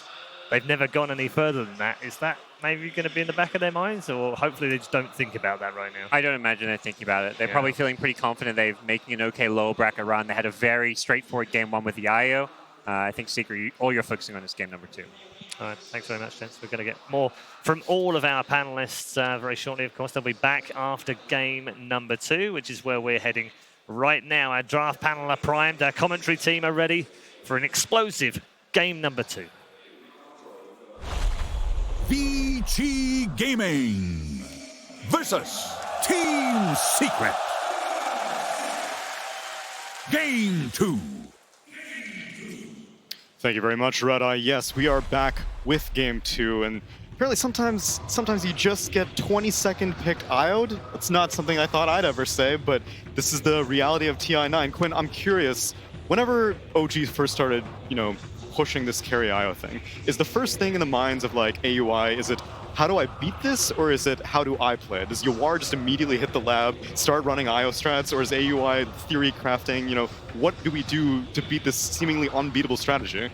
I mean, I think at first, whenever they picked it the first time, the second time, I actually wasn't even sure if it was an intentional pick. Like, I was super confused by it. We had just finished a game, and I tab out and I look at the games being played. I see Honest playing IO, and I look at their draft, I'm like, did they misclick? Oh, no. And then, it turns out it's a very real strat that we got slayed by. So, I mean, our strategy going in was to, try and beat it, and that didn't pan out so well. Maybe we should have banned it or tried to learn it, but it seems to be very, very broken. Yeah, I think the problem with IO is it does too much as a hero. It saves, it makes aggressive hero more aggressive. It tanks up heroes like Gyro that can stand in the front lines. They used Bristleback on OG against you. And there's just too much dynamic to it. There's too much to think about, and it's just straight up easy to play when you have 150 damage balls going on a 1 second cooldown. It's just free damage. And it's obviously a great deal of unfamiliarity as well. It's the same thing whenever like new skill builds start becoming popular. Like I remember when Jakiro Ice Path Max became really popular, players were like, why am I stunned for so long? This is so weird. And eventually you get used to it, but this is at TI main stage. You don't have the time to hit the pubs and stuff like that. Things are moving fast. It's all instinct and muscle memory. Exactly. So like you said, if in the laning stage you're not expecting that long duration ice path, you might die one extra time a game. Yeah, and speaking of moving fast, we are plowing through this draft. Team Secret first picking Tiny and Omni Knight, Vici Gaming, Ogre Magi, and Alchemist. Yeah, this Alchemist hero is extremely unenjoyable to play against. You really have to get your lanes right. You have to have a good start. You sort of need this balance because you want the hero you're laning against to have a good lane so you can pressure him. But there comes a time where they're sort of all balled up. They're defending their areas. They're protecting the jungle with all their strong heroes. So if you don't have like a lot of good lanes, or you don't have a carry of your own that's scaling well and farming, you're not as fast as the Alchemist, but trying to compete so that you can scale, because it's very difficult nowadays to just speed end the game, run them all over, take all the towers. Alchemist has nowhere to farm. I find that doesn't really happen that often, and you'll have a good start against the Alchemist, but eventually he's going to get this Radiance, he's going to get his BKB, he's going to get his AC, and you have to have a carry that's sort of competing with that. You can actually take mid-game team fights against this hero, and hopefully his AC isn't at 11 minutes. Part of what makes IO like the good carry is it fits the Alchemist strat, where since it's so hard to invade the jungle, it's kind of hard to explain why to the viewers it's difficult to do that. But in this current meta, every carry has about 5 to 10 minutes to hit neutral creeps. You saw the Medusa do it last game, but she just doesn't come online nearly as fast as the other heroes. IO takes just the Helm of the Dom Ags. Alchemist, on the other hand, obviously turns creeps into gold, but I say gold because every creep turns to gold, but he gets like 3 times as much gold as the normal hero does, and he gets a Radiance at 10 minutes, and suddenly he comes out with AC BKB at 18 minutes, or he gets the Radiance at 11, gets the AC BKB at 18 minutes, and you're like, well, we can't kill this guy, and he kills us really fast. Yeah, ultimately the scaling of carries all comes down to like how much time do you need to start becoming useful? And Alchemist, obviously, since he accelerates his farm so quickly, becomes useful incredibly early on. Same thing with IO, because all you really need is a Helm of the Dominator, and all of a sudden you start being useful. Yeah, I think with all that being said, Seeker does have some decent tools to be able to run into this Alchemist jungle and mess with him, like kill him, kick him off of his jungle creeps, or have that kill potential. Sometimes you don't actually need to kill the guy, but in like laning phase, for instance, like out CSing this guy, denying a bunch of creeps, sometimes it's better to just have kill potential. If he walks up to the lane, he's just gonna die, so he has to go to woods earlier than he would like to. Just having this ability to just make this guy die if he comes up can be very nice. So he'll go and hide in his little jungle camp, but you make him stay in these jungle camps, not the going wherever he wants. If you could force him to farm in a certain area, he'll farm a lot less, and you can abuse the rest of his team, hopefully. Alchemist doesn't protect himself while he's farming. He relies on his teammates to do so. So I think the best way to deal with Alchemist on paper is to basically make him become a liability, where the rest of his team has to play around him. And even though Alchemist isn't fighting, you want to bring the fights to where he is so it looks like he's involved, and he spends most of the game running around, like you said, rather than hitting the neutrals he wants to hit. So then, with that in mind, are you leaning towards this Tiny being mid lane against the Alchemist, or you had mentioned Secret has the tools? Kind of leads me to believe that you want this Tiny to be a lower position core. I mean, I think he can certainly be a mid hero. I think if you have this Tiny Heavenly Graced running him with an Omni Knight, and he kind of just he's not really going to die. You know, he has 10 armor and he's graced. You know, he has 50% status resistance and 2,000 HP. Like, this guy's not dying. You know, you can maybe sort of ward him off, kick him out your woods a little bit if you bring a bunch of heroes, but it's very unlikely he's going to die. And now we got a Wind Ranger picked up for Team Secret, followed up by a Grimstroke by Vici Gaming. Wind Ranger, a hero that I was expecting to see a lot from Liquid, obviously. Wind Ranger was Weeha's hero of choice at the Epicenter Major. Yeah. Ended up kind of dying out a little bit before TI rolled around. Yeah, I think sort of the breed of mid-heroes that were popping up after that tournament were pretty good against Wind Ranger. Your Kunkas, your Tinies, your Ember Spirits, all these heroes traditionally, you know, they're very beefy, they're in the front. It's sort of hard for Wind Ranger to bring down, and it's also can be a rough laning phase at times for a lot of those heroes. So I think sort of the popular heroes. Gracious. People going crazy. This crowd is hype. They're excited to watch their boys Vici Gaming play. I like the abuse of movement speed against Alchemist too, because like you said, it's not so hard to take, it's not so easy to take towers. You want to just kind of run at them, and usually Alchemist lineups in the super early game lack the ability to punish you running at them. And like supports, if your primary source of stuns and catch last game Vici was from the supports, this game so far we're seeing it most likely going to be from the supports in the early game. And heroes like Wind Ranger just so good. It's obviously a good ability all the time, but the fact that if you have movement speed, it's only bad against stuns if you have fast movement speed. And so far, their stuns are very limited range. Alchemist usually only takes his till about level 10.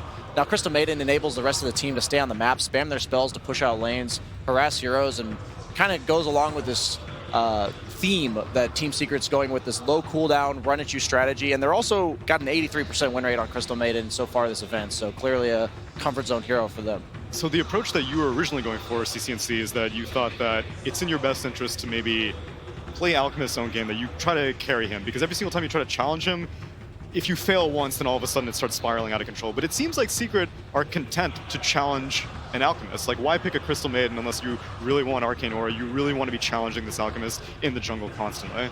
I mean, I think it's a combination of both. You want to challenge him while both having this sort of carry of your own that can scale with the Alchemist, or is, you know, generating all that net worth, hectoring it up in the jungle, you know, just getting super farmed.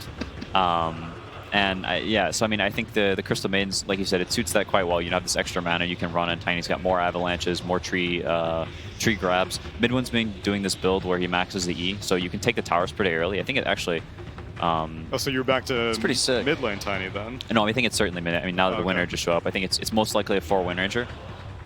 With the mid Tiny, because I mean he'll max this tree and your towers are just going to start dying pretty early. You're going to lose this mid lane tower, and it's kind of hard to stop because it's very casual. You know, it's not like this organized push where a bunch of heroes come to your lane. It's like you look away for a second and suddenly Tiny's hit your tower 4 times and it lost, you know, 400 HP. Yeah, and you have to bring like 2 or 3 heroes to stop it, and you don't want to do that, like you said, to stop this casual push if he's investing virtually no resources. Yeah, so I think it's not something we've seen that often. It's sort of been a more recent trend where people are starting maxing the tree grab. So it may potentially, you know, give this Alchemist some problems when he starts losing towers, you know, very early. Usually when you see these first pick cores, they're really versatile in how they can play the game, and I see Tinies go for the max avalanche toss still if they're against squishy cores, but when they're against these Centaur Alchemist type heroes, they just go for the max tree grab, and that serves as a way to just, you're like, I can't kill you right now, I'll just kill all your buildings first and then get enough gold and net worth and levels to bring you down later. The Ag Scepters are super broken, so any way you get to the Ag with the Echo Saber, you'll take it. Yo, Ag Scepter with Heavenly Grace, this man's going to be doing so much damage with that tree volley. And Vici Gaming going to round it out with a Razor, so which one's mid? Is it going to be the Alchemist or the Razor? I think it'll most likely be the Razor. I think Alchemist, if they put the Alchemist mid, could have a rough time against the Tiny. It's much easier to rotate, I think, whenever the Alchemist is centered around mid. I think Paparazzi just is also, all the times I've seen this team pick the hero has been the one to play the Alchemist. I mean, I think they're expecting this Tiny to be mid. So they pick the Razor, which is quite nice because it's not like this Tiny's going to be able to have a free game to run around to beat down these towers super early. If he's got, you know, this sort of immovable object in his path, sucking all his damage, you know, he's not going to kill these towers as fast. I think it's a pretty good like defensive response against Secrets. You know, we're sneaking into your jungle. This Razor's, you know, I will stand in your path. Yeah. Static Link also not affected by status resistance, and it's also really good against the idea of Tiny and Omni, right? They want to play up in your face, and no better way, if you can't kill them fast, then just make them do nothing. Until he gets the Aghanim Scepter, then he's playing this is true. Really far away. You're right. Suddenly he's Kobe Bryant. 5 seconds left. Team Secret need to figure out what they're going to do, and they're going to go with a Bristleback. This has been the hero I like to pick against Alchemist. We said run at you, right? And this is the perfect hero to do it, force the issue. I mean, I love that last pick from Secret. I'm going to go with their pace of the game being too fast for Alchemist. No, I mean, that's some speedy gameplay. Some like TNC, you know, Gabby plays this bristle carry all the time. You know, taking stuff from some other people's ideas potentially. I mean, it definitely looks like. I'm curious. I didn't see if MidOne was playing the Tiny or the Wind Ranger. I was wondering if they'd switch it up, but I feel like they'll still put the Tiny mid. I think even with this Razor, you know, eventually he's going to go look to hit some neutral creeps with this ult, and you walk to his tower and you beat it down some. I think Secret has the tools to play this game real fast. Yeah, and this Crystal Maiden is so valued for her team. The Wind Ranger is going to be able to benefit so much from the roaming. Tiny, Bristleback obviously loves it all game. He may not even need to go for the mana regen talent if you've got a Crystal Maiden on your team. Yeah, for sure. It's yeah, they definitely have the tools to play this game fast, but on the other side of the table, and it is MidOne Tiny. Okay, yeah. So I mean, this Alchemist hero is very difficult to play against. It's very high execution to beat it. So we'll see how it goes. We can see, and we can also hear how well it'll go as we send it over to Casey talking to Team Secret's coach Sunby. All right, so before I ask you about this latest draft, I want to ask what gave you the confidence to do an IO carry in Game 1? I mean, we are a TI team. I think, I mean, if Nisha says he can play it, then he can play it. That's all there is to it. Very short game, and Vici Gaming ended up banning IO. We're going to see a very different game this time around. How do you think this is going to compare to Game 1? I mean, Game 1, you know, we had a strategic edge, and we take those. This one will be more of a normal game. It's a more even draft. It'll just come down to execution, and we'll see how that goes. All right, Sunby, good luck. Thank you so much. Back to you guys. Fantastic to see Sunby in the interview, but you could also see RTK still in the box at the very end of that draft, still yelling orders down to the troops. Like, this is how we're going to get through this, guys. It's Game 2. We pull ourselves up. VG, they were one of the big favorites coming into this competition. It's been a rough run for them in this lower bracket. They haven't hit their stride, but this draft feels very comfortable for them at least. Ori back on the Razor, Paparazzi into the Alchemist. Everything just feels good, at least as far as the draft goes. Oh, that is too good. Exactly. Yeah. This is clearly going to be an easier game for Vici Gaming to execute. They are not playing against this core. If anything, it's kind of flipped. If you look at this game and what the panel said, Team Secret need to play fast. They need to put pressure so that Alchemist doesn't have a free game, which means that the burden of execution in a way is on Team Secret. If they play a slow game or if they fail executions in the early mid-game, this Alchemist is going to become a monster. And he's not the only scaling hero on Vici's side. They have 3 well-scaling cores with Bloodlust.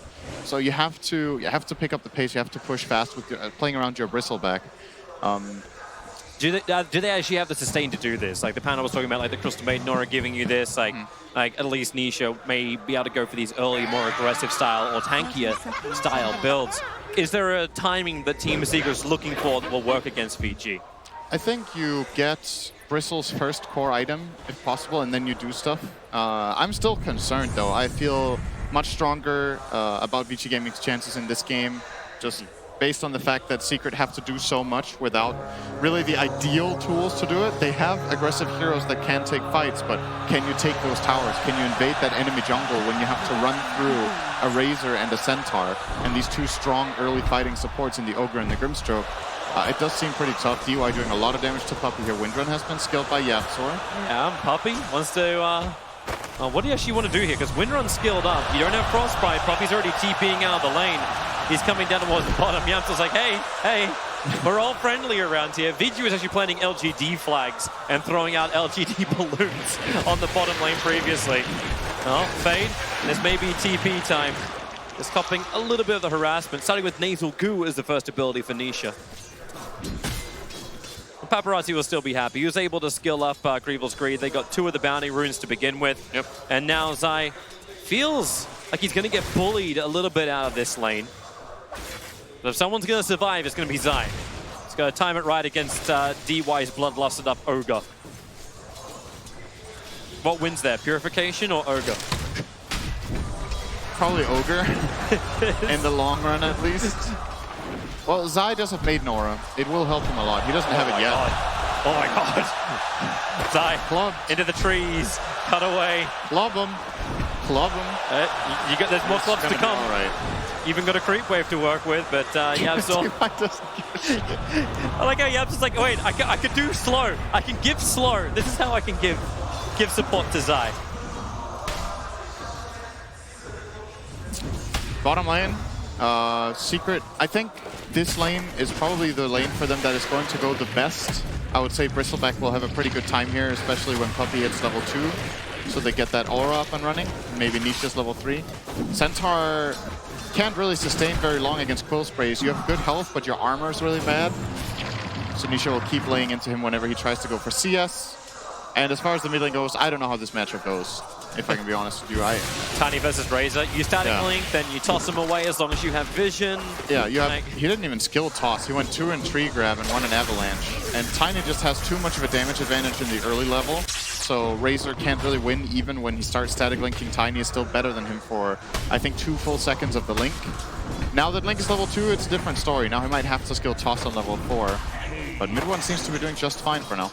DY's covered so much damage on this top lane.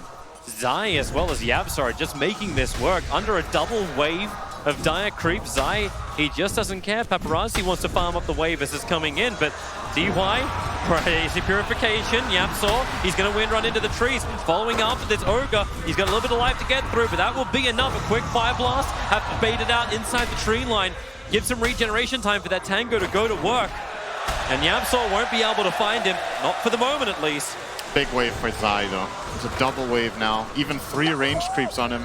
He wants to pull all of this nice and easy back down to his tower. Paparazzi dragging the Radiant creep wave over. But it will of course push, so he will be getting all this experience soon enough. DY, be careful. At least for him, Yabsor's not level 2 just yet. So that's it. That's the upside. No shackles to the trees, so DY can still be a little bit more aggressive. Bottom lane, Nisha. Bob stomps out from Yang. Fade's working with it. Nisha, the core sprays were up high, but it wasn't high enough. Yang frostbitten up by Puppy. But he's still got a lot of regeneration, as well as that salve to get back up to almost full. He's still a Centaur. That was not the first blood I was expecting. I didn't think it would be on the Bristleback. Of course, this lane from Vici Gaming is really strong with Inkswell as well as the Centaur. He must have had 13 stacks of Retaliate and just gone to work, and Nisha overestimated his tankiness. Hearing a power shot up top, bit of harass. Actually watching Yang die on bottom lane, Grimstroke as well, caught out by the Frostbite, and then it's the blast. Yang came around with the Holstorm trying to help out. The stick charges will not give him the life they needed. And now it's 2 kills going the way of Team Secret. That looks more like the first blood I was expecting. It feels like the Thompson lane. Hey, I got we killed in first blood. We're doing really great. Oh, wait, hang on. Yeah, they got the return kills, and now Bristleback is easily overtaking Centaur again by 300 gold. The hero to look for in the coming 10 minutes will definitely be the guy we've talked about the least. MidOne, he has to start invading relatively early on when he gets levels. Similar to what we saw done against EG by Thompson's Tiny. I think there was a Samael Tiny yesterday that also tried to aggro against Alchemist and try to find him in the jungle. Oh, I think Fade's dead again. Oh, no, Yang's going to turn around. They're going to start with Inkswell. And Puppy keeping on the back of Fade. He had the double damage rune. You'll need his damage to this, or will you? Yang, has he got the damage output? No, he's frostbitten down again. Fade's coming in to help. Oh, the double edge! Man, if this was the old Dota where that counted as not, would have been great. But Yang still kills Nisha. The trade-off will be instantly back, however. Nisha gave him the chance. If he keeps his distance there and just plays Quill Spray, I think that's not even close to being a trade, but... nice Fade. Using the Inkswell, Ori comes in, actually kills Secures. We're running Queen of Pain style Razor now. But the trade-off again will be your support Nisha. We're silenced up for the moment. Fade try and juke it around the tree lines, but Nisha's Quills, they don't care. 7-1 charges, however. This will make it a little bit more difficult. Fade is going to trigger him, and with the slow, maybe they get a little bit more. Zai trying to TP out of the top lane after finding the kill on Paparazzi under the tier 1 tower. Yeah, Ori TP'd top as well, but he came in too late. That's a really big kill, killing off this Alchemist. That's exactly what you want to see for Secret in this game. And that it's the hero to shut mid. down. Yeah, Tiny gets space in mid.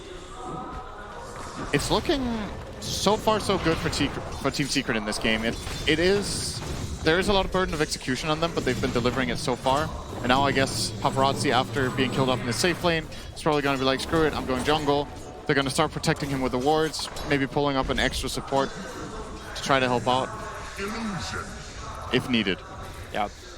Best thing about the Alchemist, you can always recover, especially when someone gives you Mud Golem camps. Yep. Thanks, Gabe, for that. That's some easy money. So DY will have to do the defense on the top lane, but YapzOr and Zai, they really are just a killer combination. Not even just as heroes, just as players, the way they sync together in the offlane. That moment when a 3 position's actually happy to give the 4 the same type of importance in the lane. Every YapzOr game ever. Isha, that's a little deep. Coming between the towers, but he knows there's pressure being applied up on top lane. Paparazzi's farming underneath the tower, but Ori won't come and join this. This is really good play from Nisha. He knows his limits here, and he goes in and forces Centaur away, and that's going to be 3/4 of the wave gone from Yang. He didn't get the experience because Nisha just dives that far and zones him off effectively. And now that the siege creep is coming in from the pull, Nisha will try to protect his siege creep as well. Yang doing a good job here with 1 illusion at a time to try to hold the lane in a good position for himself. And now he's going to go and grab the experience, but the siege creep is still alive for a bit. It's that early pressure. Hannah was talking about it. Bristleback had to be the enabler for it. VG will fortify for the moment. Nisha still taking up the tower. The catapult stays alive at 155. Yang would like to have some help. And I've just been watching Ori for the last 3 minutes. He's rotated to the top lane twice. He's actually gone top, mid, top, now all the way down to bottom lane. They have to make this work with the movement over. Suddenly it's just about to come off cooldown. Hawkstomp's out. There's a lot of cool spray stacks up, but it won't matter. Yang is able to bring down Nisha. But what's the cost? YapzOr is contesting Paparazzi inside the jungle. Puppey is actually farming up another one of the stacks. And Zai is diving under the tier 1 tower on top lane. And with the TP being stopped, now Zai probably believes he can kill off DY. In fact, yeah, they'll just keep running around the tower. They want to toss, but lost vision. Got far enough away, and now the ward is being pinged out by Ori. He's like, wait a minute, if they're moving like this, trying to get that toss, they definitely see you here.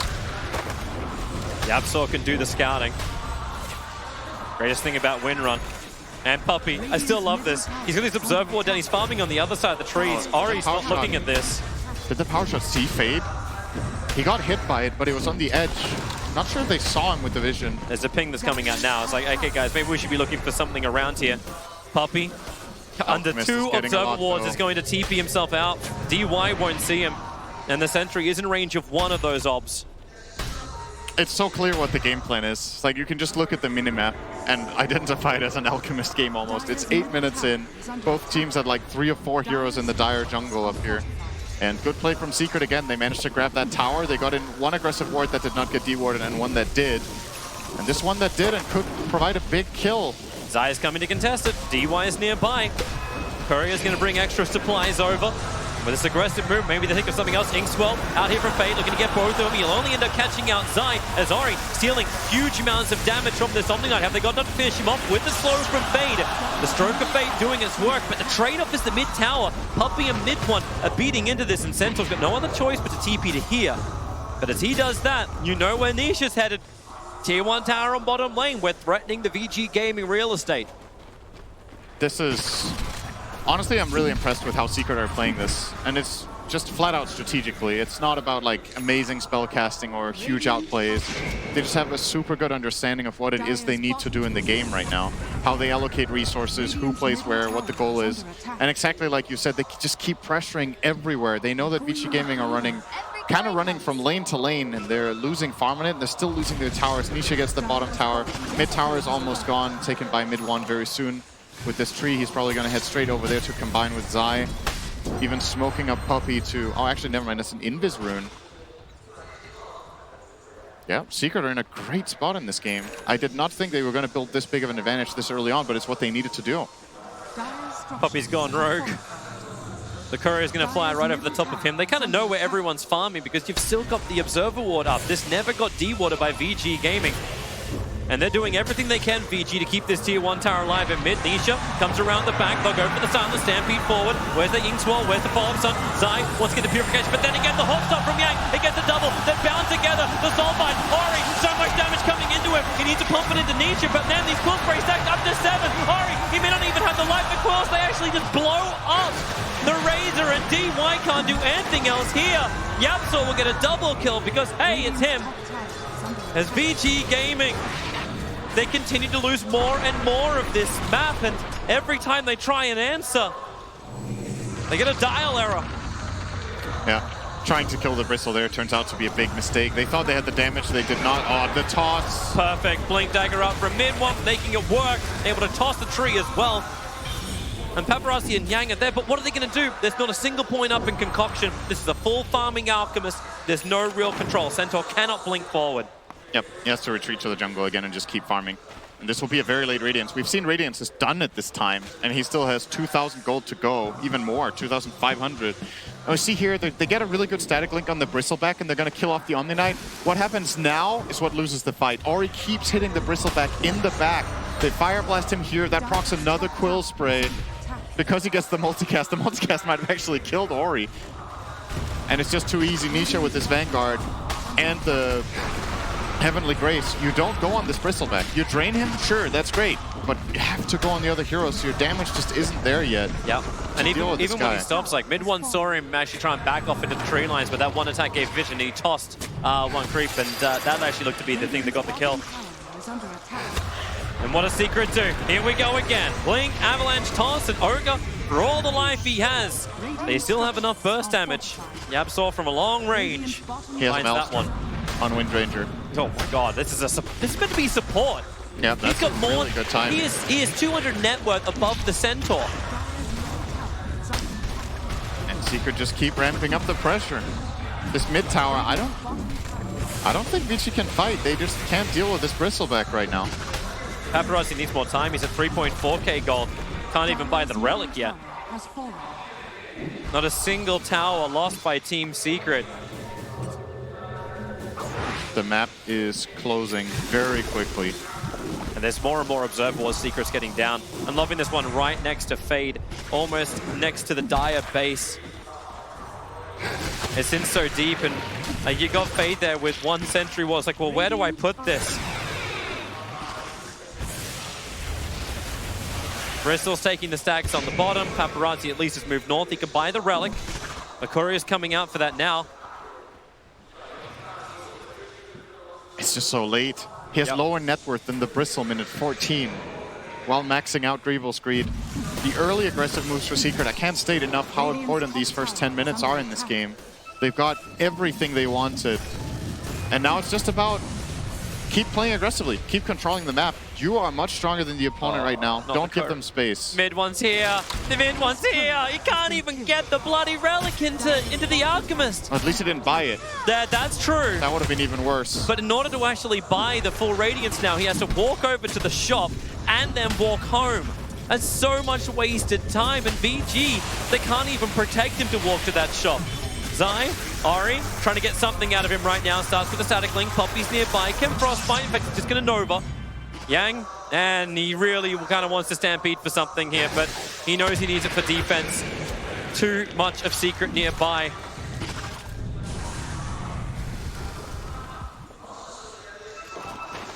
There's just no jungle that's safe. A smoke up from VG Gaming. They're heading north. They are heading for MidOne. Or they're either heading just to bait with the Alchemist. Is this how you get him his Radiance? They want to get bounty runes. Well, MidOne's going to be there. Paparazzi, Avalanche, MidOne creates the space. He's going to blink away. They won't get any bounty runes. They all belong to Secret. But yeah, it is how you get the that's how you get the Radiance. The full cavalry riding out and backing off. He's got the money for the Radiance, but the courier is dead for over a minute and a half. So BT home. It's the only option he had. This should be the last tower. Mid lane, Ori, very well caught out. MidOne going to toss him back into the freezing field of Pumpy. Stampede being used. Yapsor stops him for half second with the shackle. Ori, he still needs more movement speed. Has the TP scroll. Can he get away with the Panther field? No, he can't. MidOne has a blink. Optimistic TP to say the least. And he's dead for half a minute. Just as VG Gaming were hoping Ori could make more space so Paparazzi can start playing catch up with this Radiance farm. But look at Nisha. He's at the tier 3 tower. They're looking just to go up. First game ended pretty quickly. This game is headed the same current direction. Vici Gaming cannot match the tempo of Team Secret. The Soulbind from Fade, Nisha staying away from the rest of his teammates. They take the tier 3 tower at the 16-minute mark. And now the Shackle won't be able to land with the power shot. Yang, 4 Quill Spray stacks are up. Nisha at least put the Phantom Brace on him, so he's silenced up for the moment. They need a stun. Concoction is beginning. It's a good static link. They need to keep him controlled, however. Now he'll be finally thrown out. The catapult fortified up. Man, they're keeping this up. They don't have the creep wave. They needed a fortify to keep this push going. Nisha turns his back and says, please, try it. I dare you. I double dare you. All right, you want to fight Ori? 4 Quill Spray, 5 Quill Spray stacks up. The battle's still going in MidOne. Avalanche toss. Ori can't be here. He needs to move away from Nisha. Power shot from Yamso. Kill secures it up. Yang, now he's in trouble. Everyone's just being stacked. Everyone looks like a porcupine. They're trying to run back to base. Yang so low. The tree toss won't even get the kill. It's Nisha who's able to reach it with the Quill Spray stacks. And the bottom lane of Frax. We're 17 minutes into this game and it's going down. We were talking about how this game was going to be better for Vici Gaming than the first one. It's getting worse. They're getting absolutely crushed by Secret. This is around the time in the last game when IO started to really come online. But this time they've already lost the barracks. They're just getting completely outplayed and out-strategized in the series so far. And at this point, all you can really hope for is keep farming up Paparazzi, hope that the Secret lineup overextends, because you're not killing the Bristleback if he plays normally with Heavenly Grace on him and the Hood and the Vanguard and almost a Solar Crest. It's just way too big. Just don't know. Look at the damage output, 13.5k physical from the Bristle. And there is nothing near it from VG Gaming. The best you get is Razor. And time again, Ori, he just knows he can't stand in these fights. He's trying to build into the BKB to have some level of sustain, but we're going again. Who cares about Roshan? We don't need it. VG Gaming, they're walking still underneath this full duration Observer Ward that MidOne will capitalize on. A double avalanche up. The Shackle connects them as well. It's both DY and Paparazzi. No way out. Yang also has to stampede. He's in front of his tier 3 tower and he has to commit this. The creep wave is gone. Ori has to come back at some point. He's trying to take this tier 1 tower so he at least has some level of money so they get close to this BKB. Paparazzi will hold them for the moment. But Team Secret, they'll take a second lane of Rax. 19 minutes in as VG Gaming still have no answer to Team Secret. Hoof stomp all you want, but the longer you stand here, the more powerful Nisha becomes. They need the creep wave. Maybe they don't. That's plus 186 damage that came up on Nisha there for a second. And DY is like, maybe I should stun this. Maybe I should ignite this. Oh, what do? Who are you going to go on? Omniknight is standing behind them with an Aether Lens and a medallion. Just protecting heroes. Nisha is... hello? Ari needs 300 gold for his BKB. They're trying to buy some time. At least they're getting rid of the creep waves, VG Gaming. And then TP, bottom lane. You know that 300 gold, 200 gold you're away? Yamso hits the Shackle with the focus fire. Team Secret move around and down goes Ori. And Paparazzi, what do I do? To the jungle! To the jungle! There's farm to be had! Yeah, he's trying to get a BKB. I don't actually know if that's the right choice. I think they need damage. I think he has to rush HC in this game. Smart from DY. Just TP out, get away.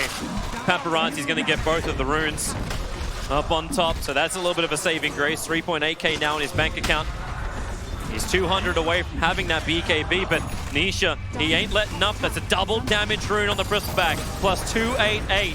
Nisha is just going to town. No one can stop him. So first BKB will arrive. Paparazzi got forced to ulti by MidOne.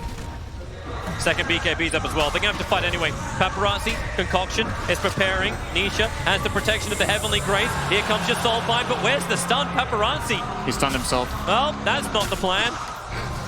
That's a Soulbind down. Oh boy, Nisha's back up again. Double damage rune, it's about to wear off, but the tier 3 tower's already gone. You'll get your stun out, but Nisha quickly recovers. And again, the front liner. Ori can steal some of the damage. Yamso looking for a good Shackle. Almost got Yang and Ori together. Nisha, you took 47. Don't worry, he's got more where that came from. Into Yang, a quick hop stomp, creates some more space. Still no static link. Yang, get the hell out of there. He had the ink swell from Fade. He thought he could actually stun over towards Nisha, but Team Secret, as one, they push in to the top lane of Rack to try and claim the Megas MidOne. He's already got the INTERCEPTOR. The volley begins, and then you even get, oh my god, Zai saving everyone. Everyone's G-D'd up. Paparazzi, he wants something. He's looking for the damage output. He can't see him. The Glimmer can't protect him at the moment. Zai will finally go down, but there's 2 dead from Vici Gaming. Yamsel, low on life as well. The Radiance Bud is finally doing some work. But remember Nisha, he was back at the fountain, then Puppy and MidOne combo together. GG is done already. An ultra kill from MidOne will knock Vici Gaming out of the International. One of the favorites coming into this event, and they just got spanked. I think that's the biggest stomp of the main event. These games were 20 minutes. Yeah. They were both 20 minutes. Secret just completely, they came in with a plan. We were a bit worried when they gave away the Alchemist like this. When you saw the camera on Puppy, it looked like either he was ready for it or not ready. It was one of those looks where it was like, he had this look in his eyes that looked like he was just focused, you know, not really taken super much by surprise or not exactly, yes, this is exactly what we wanted. So it's hard to like get a read on if Secret was super comfortable with this, but the plays show it. They knew exactly what they wanted to do in this game. The way they opened up with the Omni Knight to secure that the Bristleback became a god later on in the game was just phenomenal. They did everything right in the early game. They put the lanes correctly, they put the pressure correctly, they took the towers super fast, they limited the map of Vici Gaming, and they looked a bit stunned after game 1 as well. Man, stunned indeed. It was just over half an hour worth of gameplay with the series. And man, Team Secret, they're looking good. You may have thought they looked shaky, you may have thought they looked angry and happy at the same time, but it's all going to be smiles as they will advance through to the next round.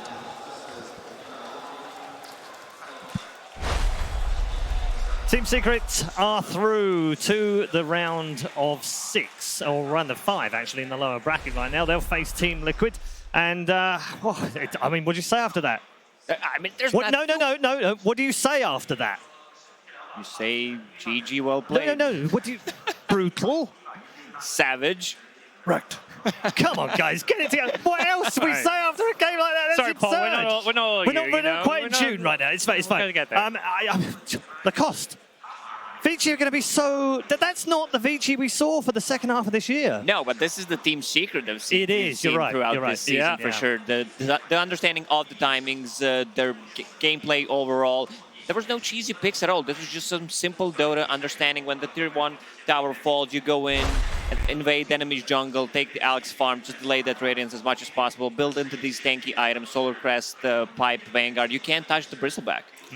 Quite the contrary. This is not the Secret we've seen for the last few days or the last few series. Like they really prepared a bit differently for the series. They played very fast. It wasn't kind of, we're going to sit back, hold our high ground, outscale you, or take these late game fights. It was, we're going to take it to you. The first game, I think, with that Wisp really caught them off guard. It was almost a free game in a sense once that came in. And then this game, their approach to the Alchemist. Again, they grabbed that Bristleback. You can really get in there, contest that jungle, can't really fight you, and they just took it to Vici and just took them over entirely. What will this do in China in terms of Vici? Because they had high expectations, the fans, for them this time around. They expected them to be in the top 3, fighting for the Aegis as well. To go out here, that's not what was on the script at all. Well, at the very least, it'll put more pressure on LGD now. Yeah, that's rough. It reminds me a bit of kind of Virtus Pro, right? Like winning these majors, doing well during the season, but can you do the same thing at TI? And TI being the big one, the big fish, I guess it's got to be a pretty disappointing outcome for them. Yeah. Such a turnaround for Secret. This is, as Jack and Lacosta both said, it is much more like we saw from the regular season. Why has it taken so long for them to show their colours in this tournament? I think for this series, it was preparation. Jack kind of mentioned it. Game 1, they had a cheese pick prepared with the carry IO, something they were probably very certain they could get since only OG shown it. Game 2, they're like, okay, let's give him Alchemist. We have a game plan for it. We can beat it. Alchemist, it's been the most banned hero of the tournament. It's only got a 51% win rate. So it is beatable. It's not this insta-win hero. Secret game plan for it. The Bristleback was a perfect hero to set the tempo. They were constantly in his jungle, running at him and causing all kinds of problems. Okay. Let's catch up with Casey now, who is going to talk to MidOne. MidOne, those were 2 of the fastest games we've seen here at TI. And the panel was just talking a little bit about how it feels like this is a different Team Secret, that you've been preparing a little bit differently. Any truth to that? Yeah, I guess. I think we were shit at the playoffs, like against EGA and Mineski, we were really shit. And I think we figured out stuff after Mineski game 2. Like I realized like what's good and bad. So, and then we turned out to be a better team now. What's it like to be playing so quickly? Because a lot of the games at this tournament so far have gone pretty long. We've seen a lot of late games, and you guys are just coming out of the gate against Vici Gaming, a very well-established, highly respected team, and just dominating. I mean, we have some few strats. We stole it, kind of, and made it our own. This is like, we had this idea of this, not for a long time, but we didn't play it. OG played it first. So I would say we stole it in a way. And I think our draft was pretty good. Like our heroes are meant to actually end the game as soon as possible. Oh. So that they cannot farm. Something like that. It seems like you're also able to use, because you mentioned that you played not very well, in your opinion, up until the last couple of days, but it seems like somehow you were able to use that as motivation. Yeah. How are you able to do that? Because it's really easy for some teams to, you know, not play their best and to use that to get the pressure and let it get to them. I mean, the first game, first day of playoffs, I think I had too much stuff in my head. Like, I constantly not thinking about Dota, but there are a lot of types of shit, like, oh, this is a stage, I'm playing on stage and shit. I'm like, what am I doing, you know? Like, I should be focusing on the game and that's it. Nothing else. Nothing matters, only play Dota. Just nothing matters. So, because first day I actually cared about my score more than anything. Oh. For the first time. I was surprised, like, why would I care about my score? I used to not care, but now I care, so something is wrong with me. So, my team realized that I have some issue, and I kind of fixed it, like, gotta stop choking at TI and play good, something like that. Just focus on Dota. Well, now it's time to focus on facing Liquid, so yeah, can't wait to see that. Sure, thank you. All right, congratulations. All right, back to you guys. Thank you very much. Not choking at TI. We did mention it, didn't we, this morning? They finished 5th, 6th last year. That was a disappointment for Secret. They would have finished 5th, 6th if they'd lost this series as well. Maybe the hoodoo is broken now, Gods. He's aware of it. I like what he said, where it's like, they found some shit that was good after the Mineski series. He literally said that. That's exactly what he said. And I think that thing that's good is Tiny. Tiny is an amazing hero. MidOne looking like the best mid-Tiny in the tournament right now. So that's a hero you have to be careful about giving Team Secret. Yeah, Jack, it's great for Secret in many ways. All that disappointment that goes all the way back to TI5 when they were the outright favourites coming in, and finally they've broken the hoodoo and they've made it into the top 4. Yeah, maybe you come in and there's just so many other things to think about, expectations, pressure that you put on yourself internally, and MidOne was talking about. Maybe sometimes you just got to really simplify things, not overthink things. Not everything has to be perfect. Tune out the crowd, everything else, and just go play some Dota. And I think that's why a lot of these teams that seem very loose and happy. Obviously, if you win, you're happy, right? But you look at OG, you look at Liquid, like the team spirit, the general atmosphere that they have. It's like they want to keep it as loose and relaxed as possible, so you can go in, get in the zone, not overthink things, not psych yourself out. Yeah. We've heard some teams saving strats for TI, but now we have some teams stealing strats right at No, TI. kind of. They made it their own. Paul, he did say. That was secret. There's no shame in it. That was secrets. Okay. You take it, you embrace it. Yeah, that was your strat as well. blatant copying, and it worked. No, I love it, Secret. Come on, that's what Dota has been all the way through history, isn't it? I mean, Chinese teams could come up with the meta, and then Western teams would take it and make it better, or Western teams would come up with the thing, and then Chinese teams would make them better. We've seen this before. We should head over to Shiva now, because there is always two sides to this coin. Of course, Secret will be very happy. Vici, on the other hand, I'm sure will be very disappointed. I think disappointment maybe doesn't even begin to cover it, Paul. I'm here with Fade, and I know emotions are running high, so I am going to give you the microphone. This is your platform. You guys had an amazing run, and I know this wasn't where you were hoping to end up on, but this is your time. That's your camera. Yeah, it's just all I want to say is like thanks fans support us, and it's like our tournament is end, but maybe life goes on, so it's fine. So we will be back next year. Maybe we'll be strong. I'm going to let you get back to your team to work through all those emotions. Thank you so much for standing here with me, and we're going to go back to the panel. Yeah, it's tough. my heart is really for these guys. Jack, I mean, it's tough, isn't it? Yeah, and Fade is someone. I'm glad he was brave enough to go out and do that. He's someone who, always very outgoing, always kind of expresses himself, and you can see it, right? Especially, I mean, a team that has done so well all year to fall short in front of their home fans, it's can't even imagine. No, and Lacoste is falling short for them, isn't it? Because they've set such high standards in the last 2 majors and won the minor and then into a major. They've done everything they could in preparation for this event. I picked them to win this whole event, and you can see a lot of emotions from him. There's no shame in losing. They gave us really good, entertaining Dota, and they should be proud of it. Absolutely. God's final word on the series. Great for Secret, obviously moving on. They'll play Liquid in the next game, which is Kuro versus Puppey. That is an amazing matchup. Secret look like they're in the best form they have been all tournament. They are. And same for Liquid. Liquid had a rough start and have now kind of bounced back. So we're going to see Secret and Liquid playing, and it's going to be some amazing Dota. We've also got the upper bracket final to come as well. That's it from me today, and also from our panel members right now. More to come, of course. Rich will be here very shortly. But first, you've seen Casey interviewing. I think she's getting a bit of a good deal, frankly. Free massages for life, just interviewing Dota players. FY's up next.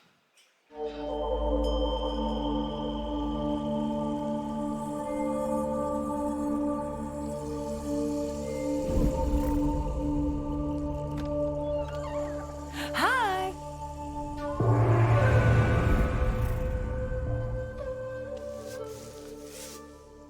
Okay, I'm gonna practice my Mandarin on you. Okay. Okay. Test. 你好。你好。你好吗？ Fine. I'm good. 马马虎虎。马马虎虎 yes 马马虎虎。我叫 Casey， 你呢？徐林森。是。徐。是。徐。徐。So my first question for you, you've been doing this a long time. How do you deal with stress? 一般是抽一根烟吧，然后让自己冷静一下。Now you know that smoking's bad for you, right? Yes, it's bad. I used to smoke, and look at me now. 我现在看不到。It's a fair point. How do you feel about TI coming to Shanghai and being in China for the first time? 对我来说，应该算是一种很好的体验吧，就是可以在自己的主场，然后有很多本地粉丝为你加油，然后最重要的是，不用去坐飞机了。我感觉今年和去年我是一直在飞机上，没有下来过。You are definitely one of the veteran Dota players that everyone looks up to. Are you ever tempted to retire and move on the way others have? 考虑过，然后可能会考虑做教练或者解说吧。当然，我内心我还是觉得我可以打到天荒地老的，就是应该还可以打个3至5年吧，以我目前的状态。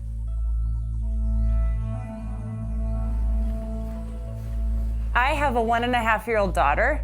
I understand that you have 2 kids yourself. What is it like being a dad? 我的儿子女儿天下第一可爱吧，然后我特别喜欢他们。儿子2岁，女儿1岁。Do you have any parenting advice? Because my daughter is throwing tantrums a lot. 说实话，我也给不出什么特别好的意见，我只是陪他们玩吧。Can you teach me something that I can say in Mandarin that's a good way to flame people in game? 别送了。别送了。Yes，快跑。快跑。快跑，别送了。快跑，别送了。你退吧。你退。你退吧。And quit, please. Oh, is that what that means? Or are you asking us to quit now? Thank you for doing this. 谢谢。不客气。 Some relatively tame insults, some relatively tame lines for Flaming, but guys, it's going to be getting the opposite of tame. It's going to be getting very intense here because we are finally all the way at our winners final. Whoever wins this next series is going to be going straight to that grand final to play for that huge prize pool, and it's a rematch of what we actually did see last year. Yeah, it's going to be. I mean, this feels like this might be the best of 3 Dota we're probably going to see, maybe ever, honestly. It was last insane. year. Wait for best of 5. Yeah, that's why I said best of 3. I'm like, this one's good, but then once you get to the best of 5, it's going to be crazy. But, I mean, OG, the powerhouse, won last year, LGD. They've looked dominant this tournament. LGD really has looked fantastic this tournament, and now they are going to be the only team left from China as well. So it was already packed during the last series. Yeah. I can't even imagine what it's actually going to be like here in Shanghai for LGD. But what has LGD done well thus far? What has made them look so strong in this tournament? Yeah. Well, throughout the DPC season, they had some mediocre results. I think considering how good of a team they are, the results were just not there. And in this tournament, they're playing amazing Dota on top of OG as well. The movement around the map is extremely well. Everything, the rune timings is always there. It's just that the way they play, it's just beautiful to watch. Yep, get ready for buybacks. This game's going to have a lot of, not bad buybacks, but we're going to possibly see these games ending in like 30 minutes because buybacks are just used. They learned their lesson from last year, right? Yeah, that's what OG did to them. You got to fight back. Yeah, you got to fight back. And they did versus Vici. A lot of history, obviously, from last year. But one more time, we want you to know all of the faces that make up the team of OG before they take the stage.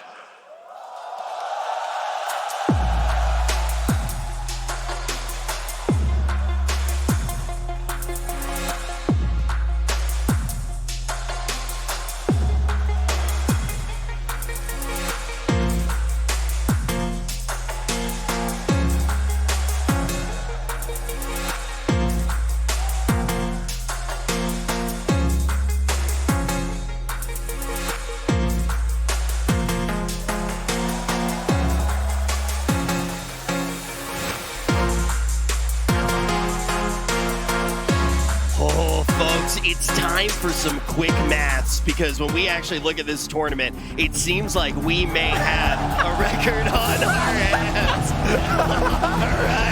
All right. I will say very quickly here, there is a 75% chance, based off of the teams that still make up the field, that we may actually see a repeat champion. There is a 100% chance that we are going to see one of those teams make it all of the way to that grand final. Is this going to be the team to be the back-to-back champions first? They're going to need to go against LGD.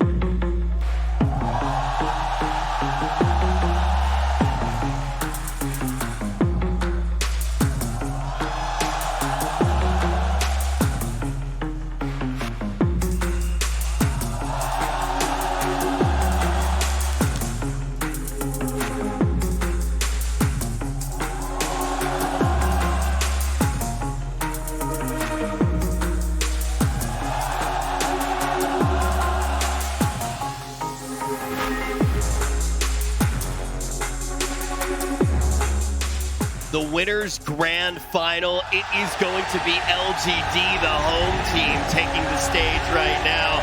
And we're starting to see everybody flood back into the arena right now.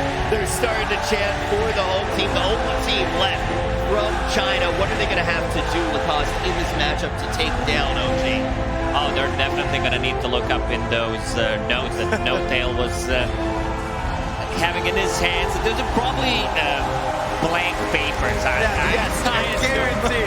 That is mental warfare at its finest. OG, they're all about the BM meta. They're doing it in-game. Now they're doing it out-of-game. The Asp with his notes, he's back, and they brought even more notes this time. I got to say, that's pretty good. The best thing I've seen in this entire tournament was in-game chat dropping the IG handles. That was the best thing that I saw. That was in groups. That was some next-level mental warfare. Just be like, hey, we just beat you. Yeah. And now we want to make sure that your mom follows us on Instagram. Yeah, this OG team is having way too much fun considering how much is on the line here. And it's just a beautiful Dota to watch what they're doing. I don't think anyone in this tournament is like close to them. They have a different kind of understanding of Dota right now. They're just playing their own style. But LGD, they have a different way of play style. And I do think what you said about OG is mindset that a lot of teams have said they've tried to trick themselves into. The idea of, this is just a game of Dota.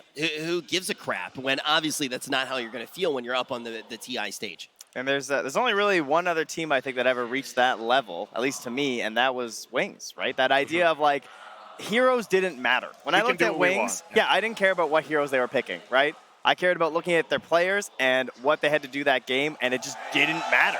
They just got it done every single time, and that's kind of what OG has transcended to. Yeah, I mean, we watched them in group stage. We were the first ones to get to see the carry IO, and we're like, okay. I mean, and we just kept saying, we're like, they have a strategy, and like, they were getting pretty stomped in like the first 10, 15 minutes. We're like, they definitely have a strategy, though. We weren't selling them under the bus, and then they had a strategy. They came back, dominated the game in 30 minutes, and just to see that fun.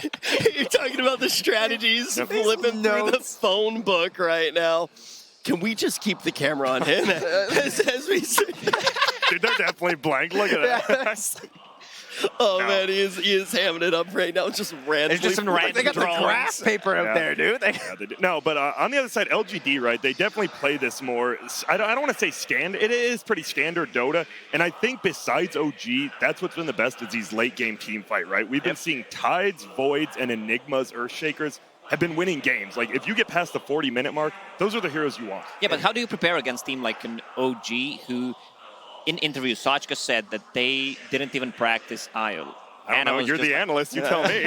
Well, I didn't reach that level yet. You play your own game, right? I mean, LGD, you said it, they play, we call it standard Dota, but it's a little insulting because they're basically playing theoretically perfect Dota as like, we understand it as like, you got to get those boundary runes. You got to secure Rosh at this time. You got to be pushing lanes, shoving towers, making your opponent move across the map. LGD do all these things. We watch their Dota. We understand how amazing it is because it fits in our knowledge level of understanding. Whereas OG, they've just broken the game in their own heads to something else. I mean, when we saw the 2-0 over Vici Gaming, right, they were very good games, but they were these 30, 35-minute games because LGD, as we said, they've kind of adopted the OG mantra of we're going to buy back and we're going to win with numbers. So I think we're just going to see bodies flying at each other. A lot of buybacks, that's for sure, especially around the second Rosh. I mean, this is where you need to have your buyback ready and make some. Even for the first Rosh, we see a lot of the teams are using it way more often than we did before. I think that's the AI thing. After we started playing against robots, we learned something. You can learn a lot from robots. I got to tell you guys a story after the game does get started while we're actually watching. But when we do look at this series, we're all kind of in agreement here as to what we think the game is going to look like. But I want to take a second to actually look back. I want to take a second to talk about the road that these guys have had, not only throughout the year, but at TI. Lacoste, you instantly mentioned the idea of LGD's season, and it wasn't the strongest start, but when we get to TI, how have they looked thus far? Well, in TI so far, they definitely look, and the results speak for themselves. They are definitely looking like one of the hottest team, only Chinese team left so far, and at TI, these guys, they perform. They have some veterans. They have some kind of fresh blood. I remember when Chalice first joined the team, my impression was, what is this guy doing? First game of Enchantress, he was 1-10.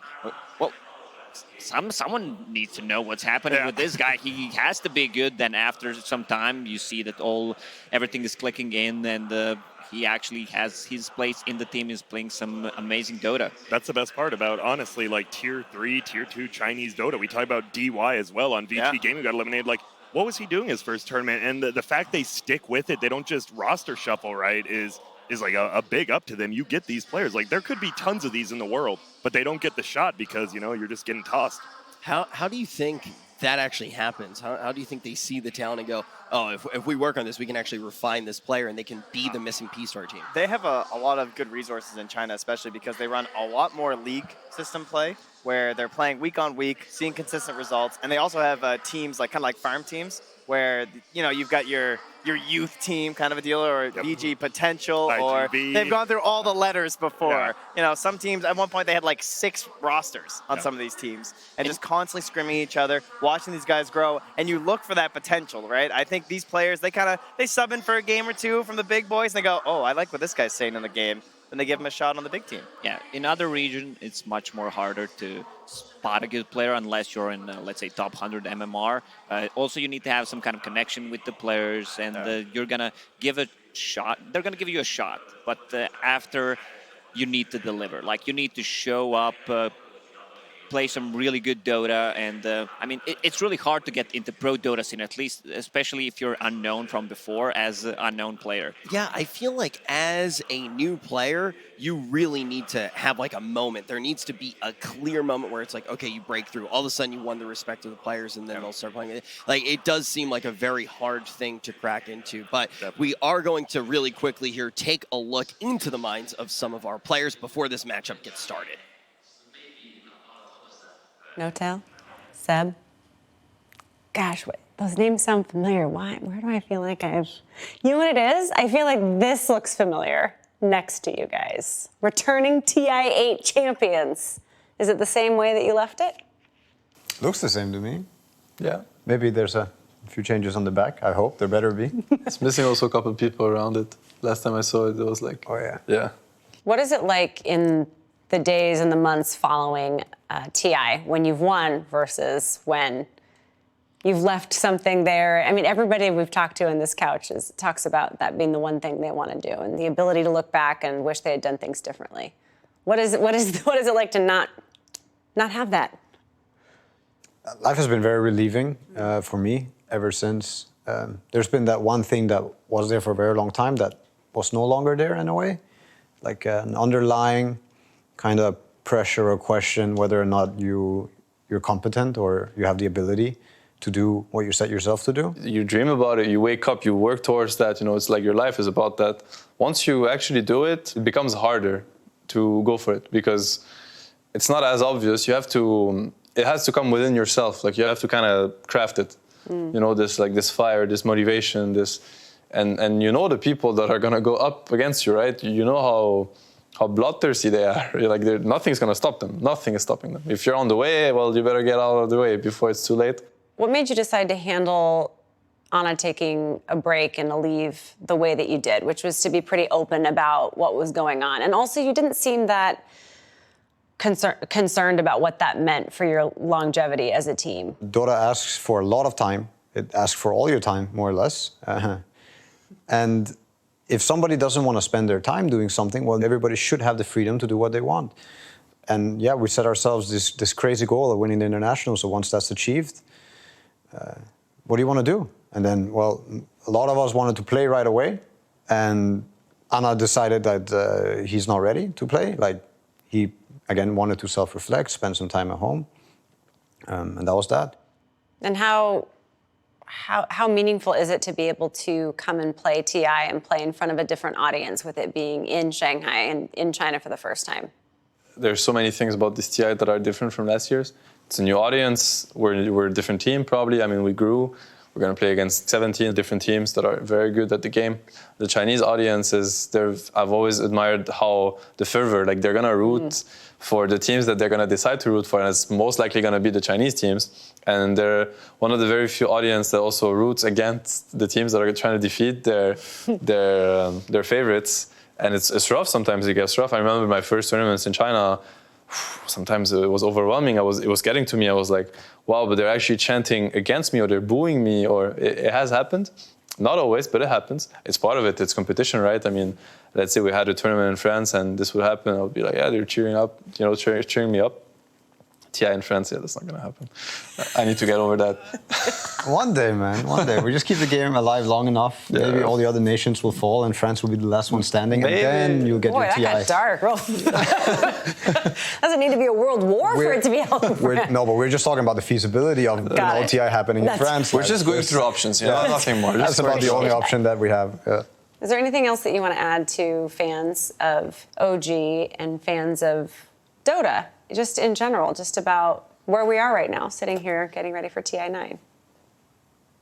Just remember why you sat down to play for the first time and why you keep sitting down to play. I mean, maybe you forget along the way. I have forgotten along the way, but it's a game that I truly love, and I'm sure that I'm not the only one. There's so many players. Just the good parts again. Focus on the positivity, enjoy the games, enjoy your teammates. Don't queue for the next game if you're in a bad mood and you know it's going to be a bad game. Queue if you're looking for the fun, if you're looking for something good, if you're looking for that nice game or nice experience. And that doesn't mean winning. Some of the best games are still spent losing. And yeah, some people get caught up in that as well. Play for fun, have fun, enjoy it.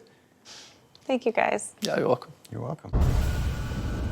Well, you hear OG talking about the tournament potentially being in France, but we're definitely not in France, lads, and this is not the Paris that I think they were talking about there. They're going to be completely surrounded by fans cheering for their competition right now, and I think the effects are pretty palpable.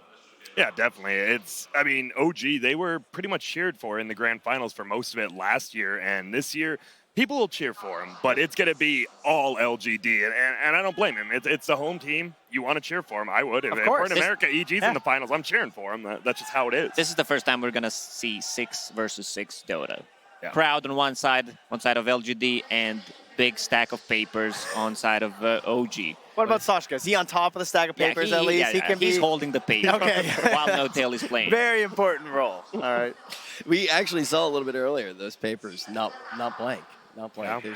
There's some random stuff printed. Look, there's FY. He's got his papers. He's got one very strong piece of paper. That's also intimidating. We don't need notes. We know you guys. Yeah, when I think about OG, it's crazy to me because it's the fact, like, when you have these teams, it seems like it's okay to make a mistake in OG and nobody gets upset about it. If you look at any other team, if, say, someone dies, like, solo middle, your team's definitely going to feel it, right? But on this team, Anna does a lot of crazy shit. Like, he does. Yeah. And he'll make a mistake. But the team doesn't care. Like, they just sit there, they keep focused, and it's crazy to have a team like that and that much trust. Because they can bounce back so easily with this team. It feels like they're losing the early game. They're 10,000 network behind, and suddenly, one mistake, one click, they're just winning the game. And they identify what they need too, right? Like, we've heard some of those players talk about the kill streaks specifically and be like, yeah, man, you got to go for those. I see a streak pop on the left-hand side. It's like, that guy, next. That's a big bounty on his head. I want that 400 XP. I want it on my mid. And we're snowballing right from there. I also think it's pretty clear that is also something that happens outside of the game on a big picture level, which we've already talked about. It's the idea where they can just brush off every game of Dota. They just sit down, they play the game, which is a hard thing to do on a stage like this, at the scale like this, and that's also one of the reasons that we've never had somebody win a TI twice. I will say, though, on top of that, like, it feels like there's this pressure when you come to TI of just like, okay, we're finally here, and like, some teams we've been like, oh, there's no pressure on these guys because they weren't even expected to go this far, right? You talk about like Infamous or something going those games, you're like, man, that's got to make it free. But I feel like as a TI champion, most of the pressure, to me at least, would be like getting back. Just even getting to TI, staying in good form. Once you get here, once you're on the stage, I have to think that they must feel even freer than last year. Don't you think? Like, they just have this like, yeah, whatever happens in this game, we won TI. Yeah, I was actually talking to Peter last night. I was talking to PPD last night, and I was just like, dude, how do you stay hungry after you've already won? And just talking about how those motivations actually do stay there. And he was pretty honest about it. He was like, yeah, there is going to be a period for pretty much every player after they win where they do have that time to reassess. And you heard about that in the interview, right? That reflection and taking that time to actually think about what your future is going to be inside of the game. But now they're up on the main stage again. And like we've already talked about earlier, we have a really strong chance of finally having somebody be a 2-time champ. Can't happen. Don't let it happen, LGD. Come on, man. I want TI10 to be the one with the double winner, if any. Not this year. LGD, it's too good. They're in China. They got to win it for the fans. None of them are a repeat winner. It's perfect. Anyone else ruins it. It's true, man. It's an uphill battle. Do you guys? Who do you say honestly, like, is the favorite going into this? Just straight up. Do you have one, or do you think it's pretty even? I think OG showed the best performance on, like, next tier 0 Dota, I would say. Yeah. Like, some of the teams really don't even come close to what they're doing and their general understanding of the game and what needs to be done at the exact point. And I don't know. I feel like we might see OG taking this one home. I've got again OG too. Can't help it. I mean, just how they've been looking, right? I think it's only fair to favor them. Yeah. I agree. I think LGD, though, like, this is the thing. I think, really, that's what you have to do. You get this team fight. You have to outplay them. Don't fall into their trap. Like, doing buybacks and going into fights is good, but they're going to make you make those mistakes, right? Like, you're going to have wasted buybacks. They're not kind of things. So if you try to play too much of their style, they're obviously going to play it better. I do want to ask as well, one of the big things that I know Nahaz loves to talk about it. A lot of the other analysts have talked about it as well. When you look at OG's run last year, when they were able to win TI8, it was an idea that they figured something out that was really good, but somebody was eventually going to get an answer to it. And it was like, okay, yeah, they won another series. The next one, though, they're going to be able to figure this out. Okay, they won another, and then all of a sudden they won the entire thing.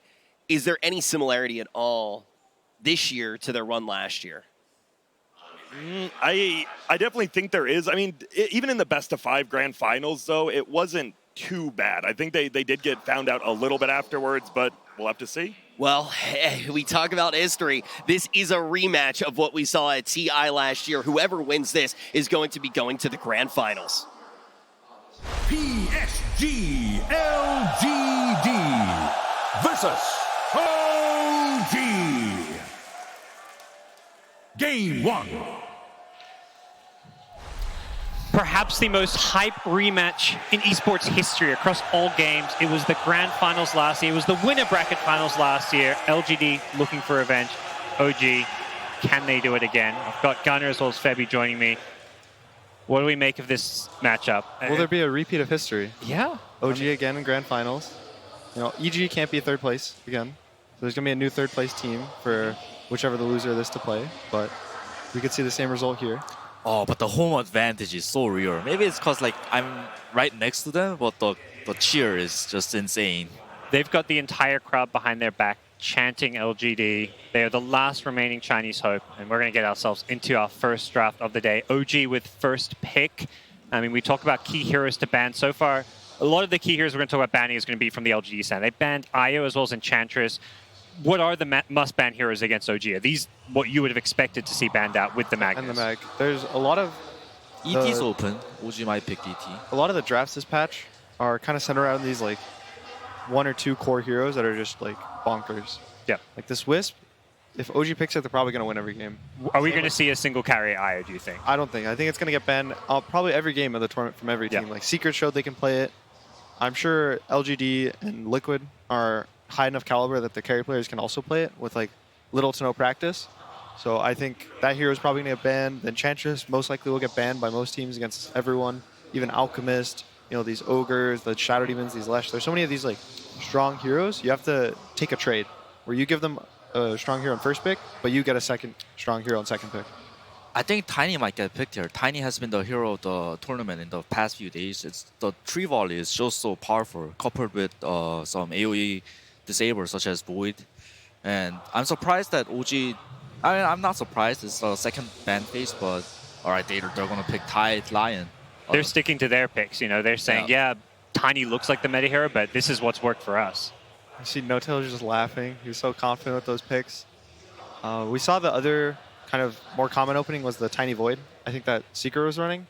And they would first 2 Tiny Void. And then the other opening that most people do on second pick is Tide +1. So they both have kind of similarities. They have this like really tanky initiator in the form of Tiny or Tide. And then they have a little more team fight usually in the form of like this Void. Or I guess Lion, who gives you like follow-up stuns. Yeah. So Lion, I mean, when you talk about this hero, normally it's all about the disable and the burst damage to some extent. It's a really great laner too against ET, and I think that's what X-Nova was thinking. It's probably an X-Nova hero. Yeah, if he's running at you, you can just stun him, walk away. Yeah. And Hex naturally is really good in these late game scenarios when there's all these BKBs in place. Having an instant disable that can catch people before they get a chance to pop BKB. Even early game, if he ever gets a blink, at any point, he can start the fight on his Tide. If they ever try to jump him, they have a Ravage follow-up. OG's going to take the Void. Yeah, we talked about Void being one of the big carries to look out for. So no Alchemist in the first stage. That was also something we saw out of the Secret Series where you got to game 2 and it's like, actually, let's let Alch through. We've got ways to beat it. And these two teams, OG, a team known for first picking Alch, even in this tournament, are going a different direction. Why do you think that is? Arc is a really popular hero, but these two teams don't really love Arc. I think it's because they are so comfortable playing against it, like OG, LGD. So I think that's why Arc is kind of getting ignored here. Yeah. The hero's been like slightly figured out. Like the Secret Mineski series, you know, Secret gave it away. They thought they could beat it. And obviously they won the game, but it was really close. The Alchemist, if he didn't die, he probably could have thrown, and Secret would have lost the series, 2-0. So this Alchemist here, I think, is really strong.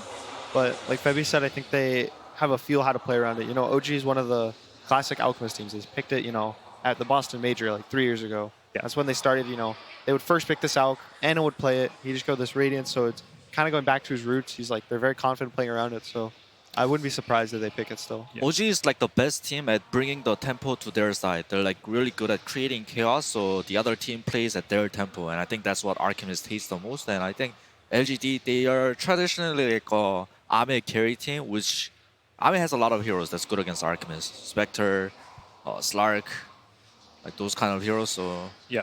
Does he have a lot of heroes good against the Void?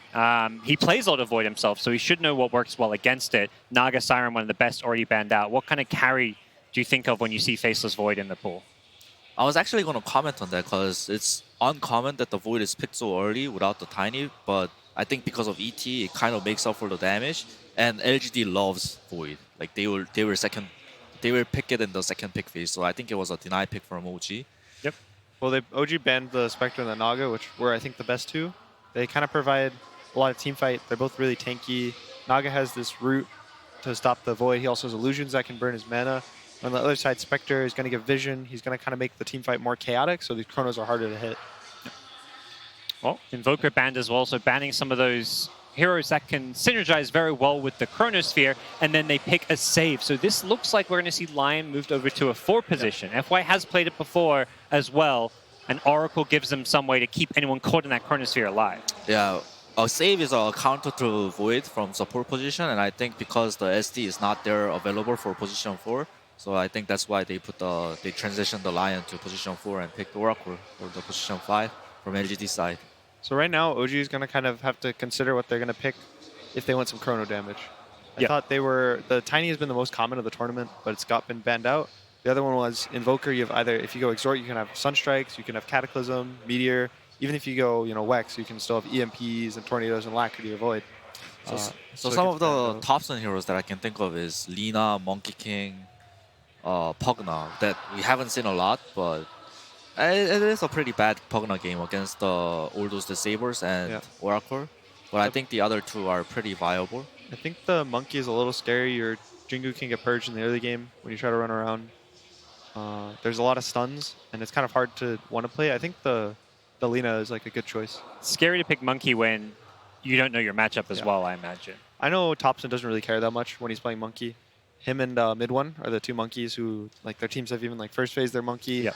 They'll just throw it mid, and they'll go, like, 50-50. But another one of Thompson's heroes that he can go 50-50 in a lot of matchups is Pango.